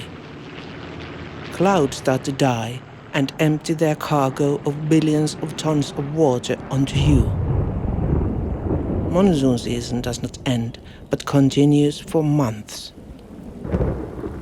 The rain pours, creating rivers of mud, destroying the infrastructure, and the harvests fail. Later, a treaty is made by the United Nations, Enhancement. The Environmental Modification Convention bans all weather modification operations whose purpose is to cause destruction. This treaty has been ratified by 76 countries. The United Arab Emirates is not one of them.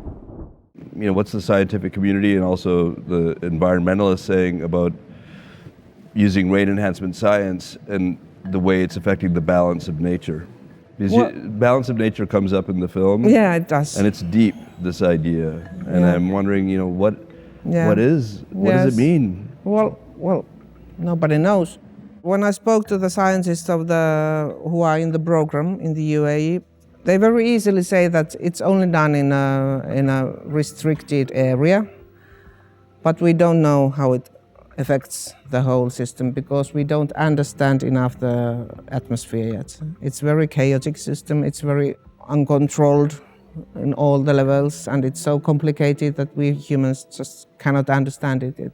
So they just say, we don't know, but we think maybe it doesn't affect anything because we are just doing it locally. So that was the answer I got. Are the scientists involved in rain enhancement science and the government within the UAE, are they playing God? I don't feel like that.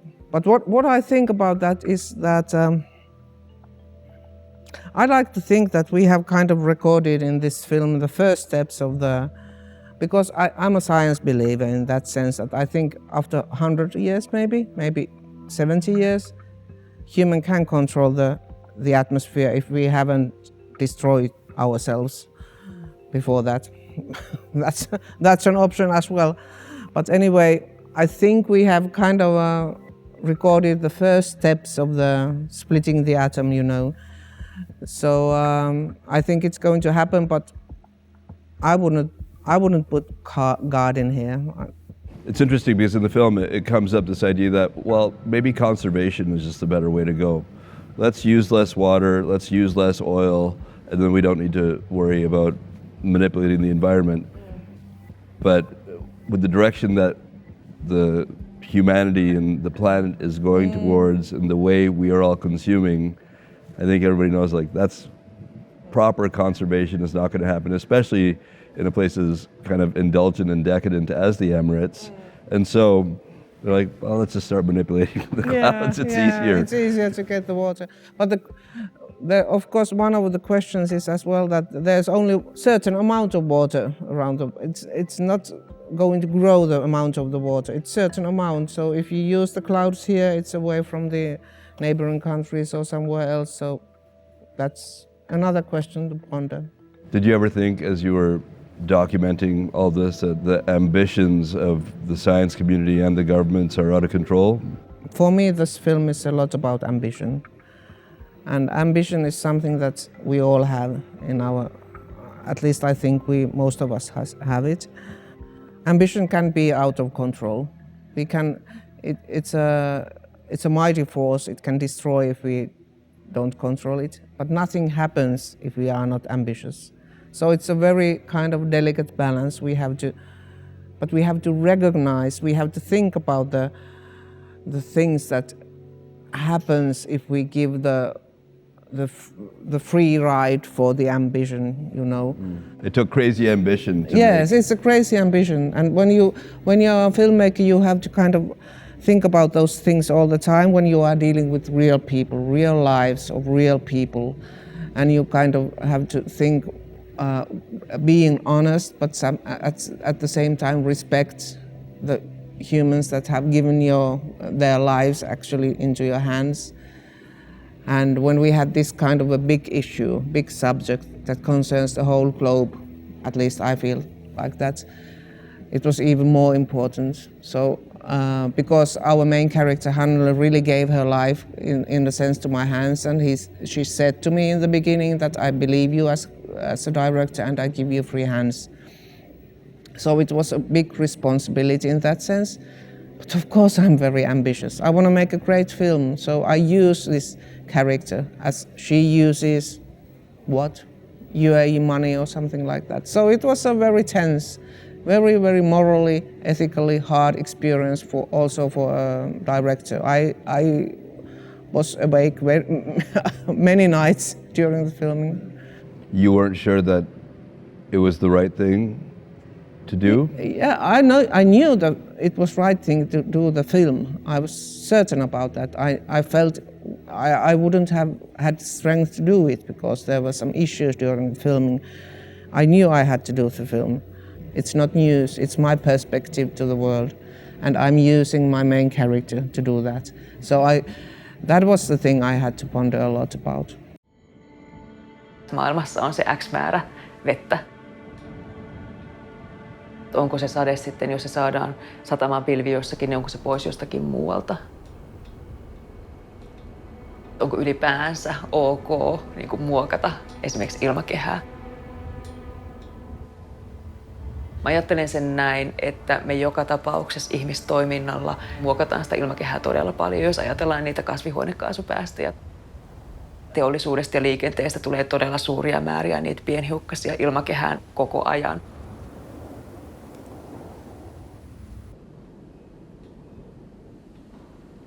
Olen käynyt tätä aika paljon läpi ja päätynyt siihen, että pystyn nukkumaan yöni hyvin.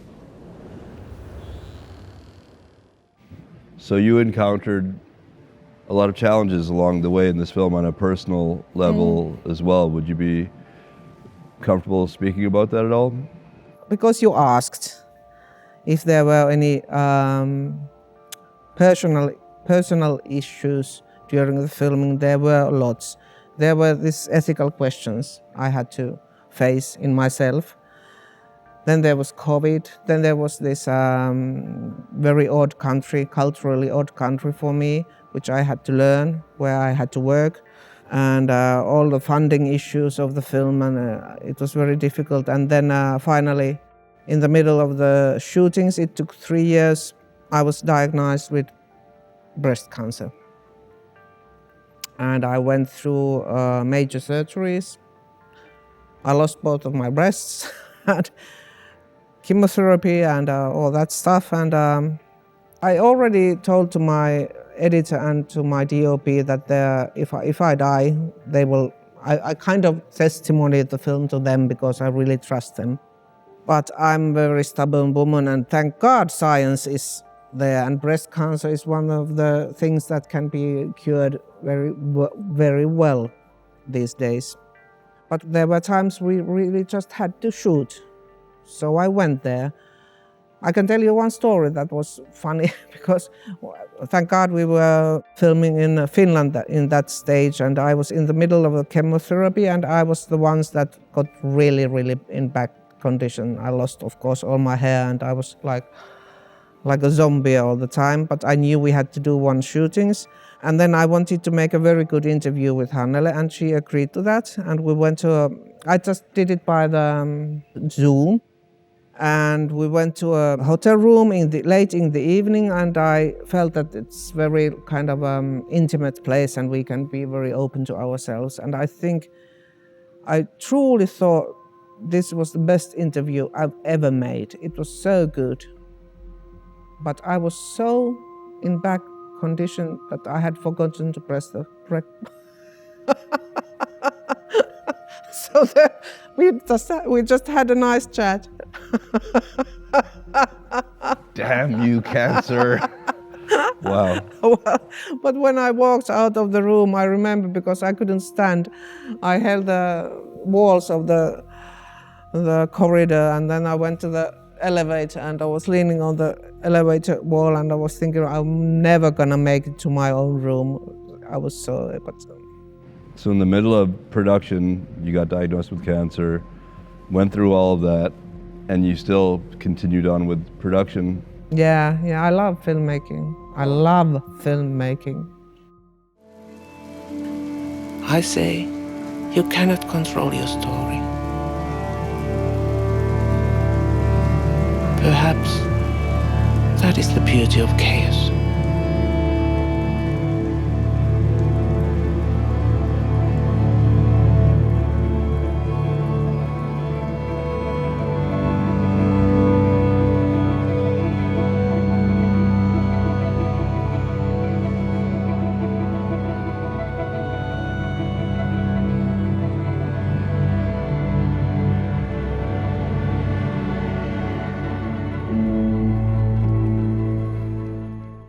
Was it your first time working in the Middle East?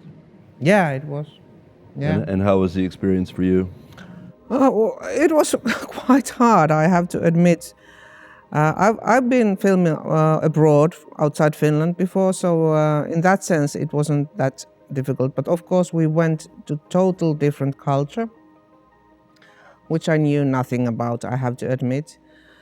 And there were no possibilities to do any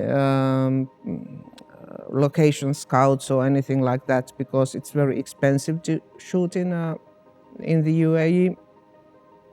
So when we went there for the first time, I knew we have to get footage that we can use in the film. It took almost a year to get the access there. It was a long process. I had to send them very many emails and clips of my previous works and so on, so it was not easy at all. When I was doing the planning of the film, of the locations and so on, before the first trip I had to spend a whole lot of time online, because in order to get the permissions to shoot, we had to be very specific. We had to say every place, like meters where we're going to shoot, and I knew nothing about the country, so I was like a fish out of water there in that sense. And of course, when you are from Scandinavian democracy, it's a new experience to shoot on locations where the government is very tightly watching what you are doing. I didn't even understand it until our fixer said that, cannot you see that the secret police is behind your backs all the time? So, what I learned there filming in the UAE was that, of course, I had my ideas in advance. I knew I knew nobody from that area. I knew nothing about the countries. And when we went there, I learned that this is so cliche, but it's true that we people are so same and similar everywhere. Every Emirate people I met, every people we met there were just like me. They were kind and helpful, and we got along very well. They even helped us with to getting the permits, and they were wonderful people. That was not a problem for me. What was hard to digest for me was the fact that the society is built in so different way than the one I have been grown up into, the Scandinavian democracy were. So it's hard to digest the different governmental system. But people were lovely, and it was lovely to see that people are so same everywhere.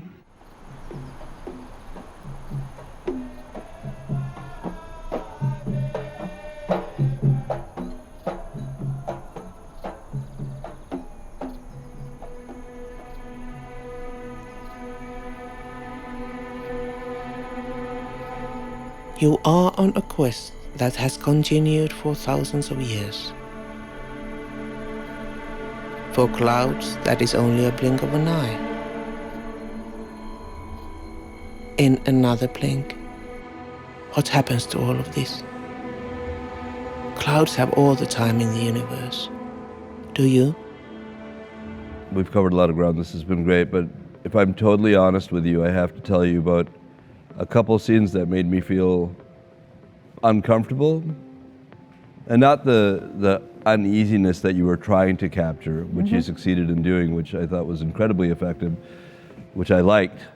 But I think it was the German scientist in particular, and there's one scene where the local Arab scientist or helper is cleaning the lens out on the scene, and he kind of like pats him on the shoulder. He's like, oh, very sophisticated. Those moments made me feel uncomfortable in terms of showing a kind of cultural ignorance, borderline unintentional racism. Was that intentional? Was that actually what was going on, or was it just it was not great communication on his part? Of course it was happening there. I didn't ask them to say anything like that. We were just filming. But of course, if we have 80 hours of footage, we choose to use some clips. So it's our choice to bring them up. And it's up to you to decide what we are trying to tell there. Laivalla on kiva käydä syöpöttelemässä. Joo. Tai mä oon miettinyt, mikä näillä on niinku se oma cuisine. Täällä on hirveästi tämmöistä Intia-tyyppistä ruokaa. Väestöstä 2/3 On. Ja niillä ei niinku ollenkaan samoja oikeuksia sitten täällä niillä paikallisilla. Mikä paikallinen cuisine sitten ehkä jotain lammas. Niin, varmaan semmoisen beduiini jotakin semmoista ruokaa.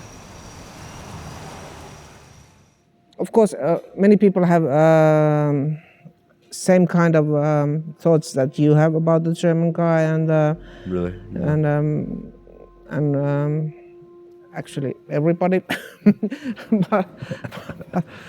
I mean, his facial expressions also say a lot. I mean, look, I'm also, I'm Muslim. My family's from that part of the world and the region, and so I understand that place pretty well. And there are definitely issues there, for sure. But as to your point earlier, it is one of the more secular places in the region.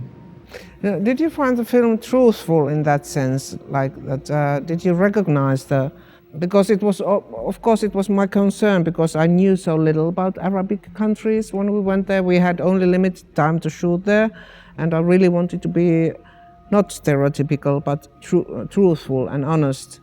Of course, it's my POV, but anyway, like that, not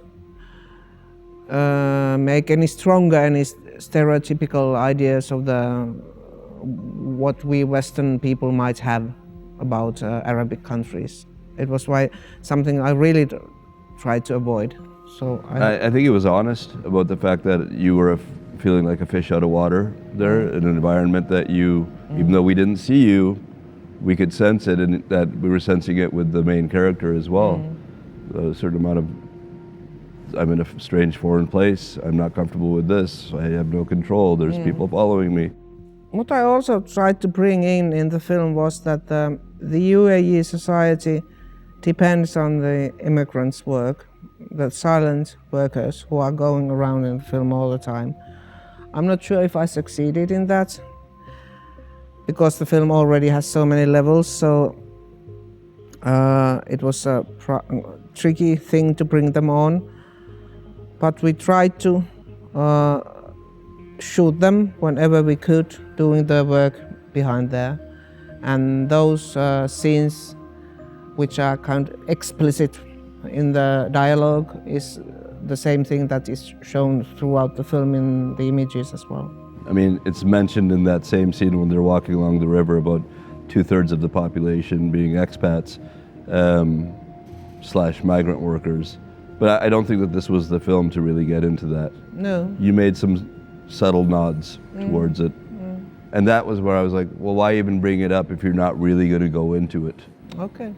This is a film about science and clouds, and do we open up this big can of worms about like Sharia law and how women are treated, or do we just like touch it and brush it over and keep going? Those were some of the issues that I had. Do you think it would have been a better film if I didn't bring it up that the society is built like that, where she went to work in? Maybe my point was like not in terms of the migrant worker. I think all that stuff was fine. I feel like the Sharia law and their stereotypes, I think it might have been better for her if you hadn't brought that up for Hanale, because it makes it look like I actually am not comfortable with this that's going on, but I'm really enjoying these 5-star hotels and all this money I'm getting from my research. If you took it out completely, then she's just a scientist who got a grant. By opening it up, you're like, well, wait a sec. I honestly think the film wouldn't have worked if we didn't have a Finnish female protagonist. It's the only way, and I wouldn't have done it because I know my limits as a filmmaker, because I don't know the countries enough. I think the people who make it should be someone who really knows the culture, really knows the countries. But because our protagonist was from Finland and fish out of water, so I felt I can do it, and I dare to do it because it's a big leap in the sense that I don't want to make films like that you come from outside and you're telling the stories of another culture from your perspective, and it's not good. But Because we had a Finnish protagonist and we followed her, I dared to do that.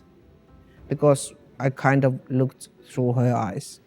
But of course I was very afraid, and I still am concerned that I don't want to strengthen any stereotypical ideas. No, I don't think you did. Okay, good. If anything, I think you're showing the naivete of Northern Europeans when it comes to the Middle East. Yeah, that's true. We are. Which is true. It is true. So we it's live okay. live in our fairy tale bubble there.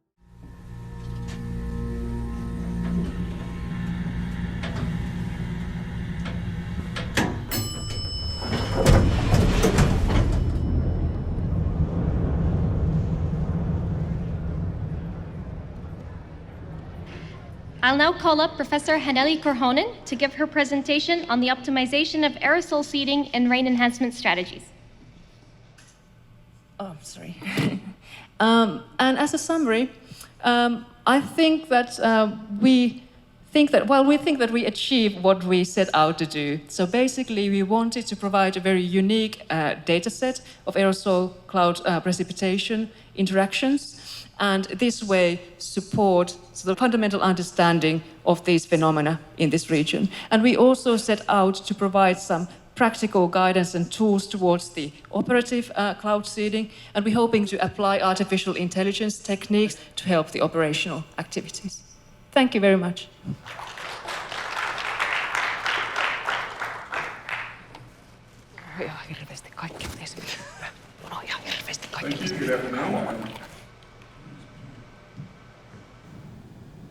Excellent job.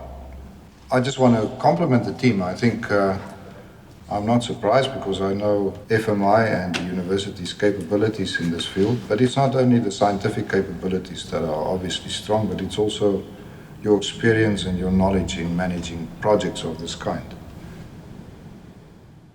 You narrated the film, and you wrote the narrations, which were very deep at times and philosophical, and I would love to hear a little bit about your decision to narrate the film and why you said what you said at times. I've never used any narration in my films, and I've kind of detested them, I think. But at some point I felt that I've kind of forgotten the clouds, the level of clouds. That the film was too realistic or too flat in that sense. I wanted to bring in some metaphysical level, and I felt that narration could do that. And I had some ideas what I wanted to bring in. It was so difficult to write the narration. I just adore everyone who can do it. It's so difficult. And this all happened already when we were in the editing room, in the edits with the editor Jussi. I wrote the first versions, which were like a novel, so long. I'm a blubbering woman. And Jussi, my editor, told me that, oh no, this is not going to work. The whole film would be narrated by you and the time isn't enough. So you have to go back and write again. And I tried. And again, it was like this long. And then we started to write it together. I kind of said that I want to have these kind of ideas. Or Jussi said to me that here's a kind of scene that could benefit from some kind of narration. So we did a lot of that together with my editor Jussi, who is very talented in many ways. And I kind of wrote the core, and then we shortened it together and so on. But the idea of the metaphysical and I wanted to make it very poetic.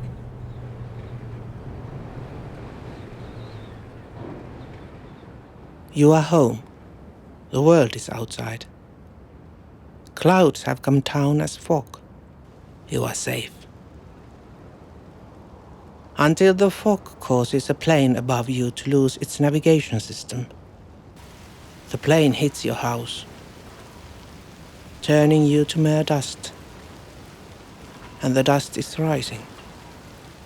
An updraft caused by the explosion carries your dust up into the sky, where you hang suspended, drifting. At some point, your dust meets moisture and transforms you into billions of tiny cloud droplets. That is how the dead end up raining on the living. I kind of wanted it to be the voice of clouds, maybe, or something. Because for me, the clouds represent in the film time. The clouds have been there for billions of years, just before any life on the earth, and they will be there after us humans also. So I kind of wanted to make the scale for our ambition and then the clouds in that sense. I don't know if it makes any sense, but... Completely. I mean, it wasn't a traditional narration at all. You elevated the narration to the skies and into the clouds and created this metaphysical kind of conversation, which provided a different feeling to the film and gave it more depth. Without it, you have the story of a scientist going to the UAE, sitting in boring conferences. With it, you're feeling something. You gave it an emotive quality, the film. The idea of people, let's say they die in a fire and the dust gets pulled up into the sky, into the clouds, and then the moisture is created, and then dead people are raining on us. Rain on the living people. Is that something that you just wrote? It's from the darkness of your mind? It's from my dark mind, yes. At some point I realized when I was researching the film that, oh shit, this is really happening. That because the moisture needs the dust. And I was actually watching some news release from that area, the Middle East, where they're bombing the villages. And I saw those dust clouds be sucked out on the sky, and I realized, oh my God, they are going to turn into water droplets. So it was from my dark mind, yeah. So I wrote it down, and it's there. And so how did Hannele feel about the film in the end? Well, we showed it to her. Of course, her words were, I try to remember right, I think she said, "It's fine, let me know when it's aired." That was her reaction? It's fine, let me know when it airs? But she's a busy woman. During the project, she got promoted to be a director, one of the big directors of the Finnish Meteorological Institute, and she's very busy with her science. To your point about her being reserved and not expressing emotion, you needed to see her face to see how she really felt about the film. We showed it to her in the cinema. So on this big screen you'll see your face, and we never know, you don't know, but you know because you are a professional, what you express out of what you show in your expressions.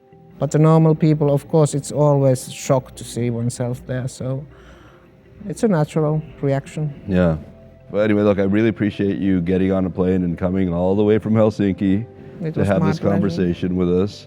I really enjoyed it, of course. It was my pleasure, and I'm honored to be here, and I'm still surprised that you chose our film. No, I think it's an important film. I think it's a fascinating subject. Thank you. Yeah.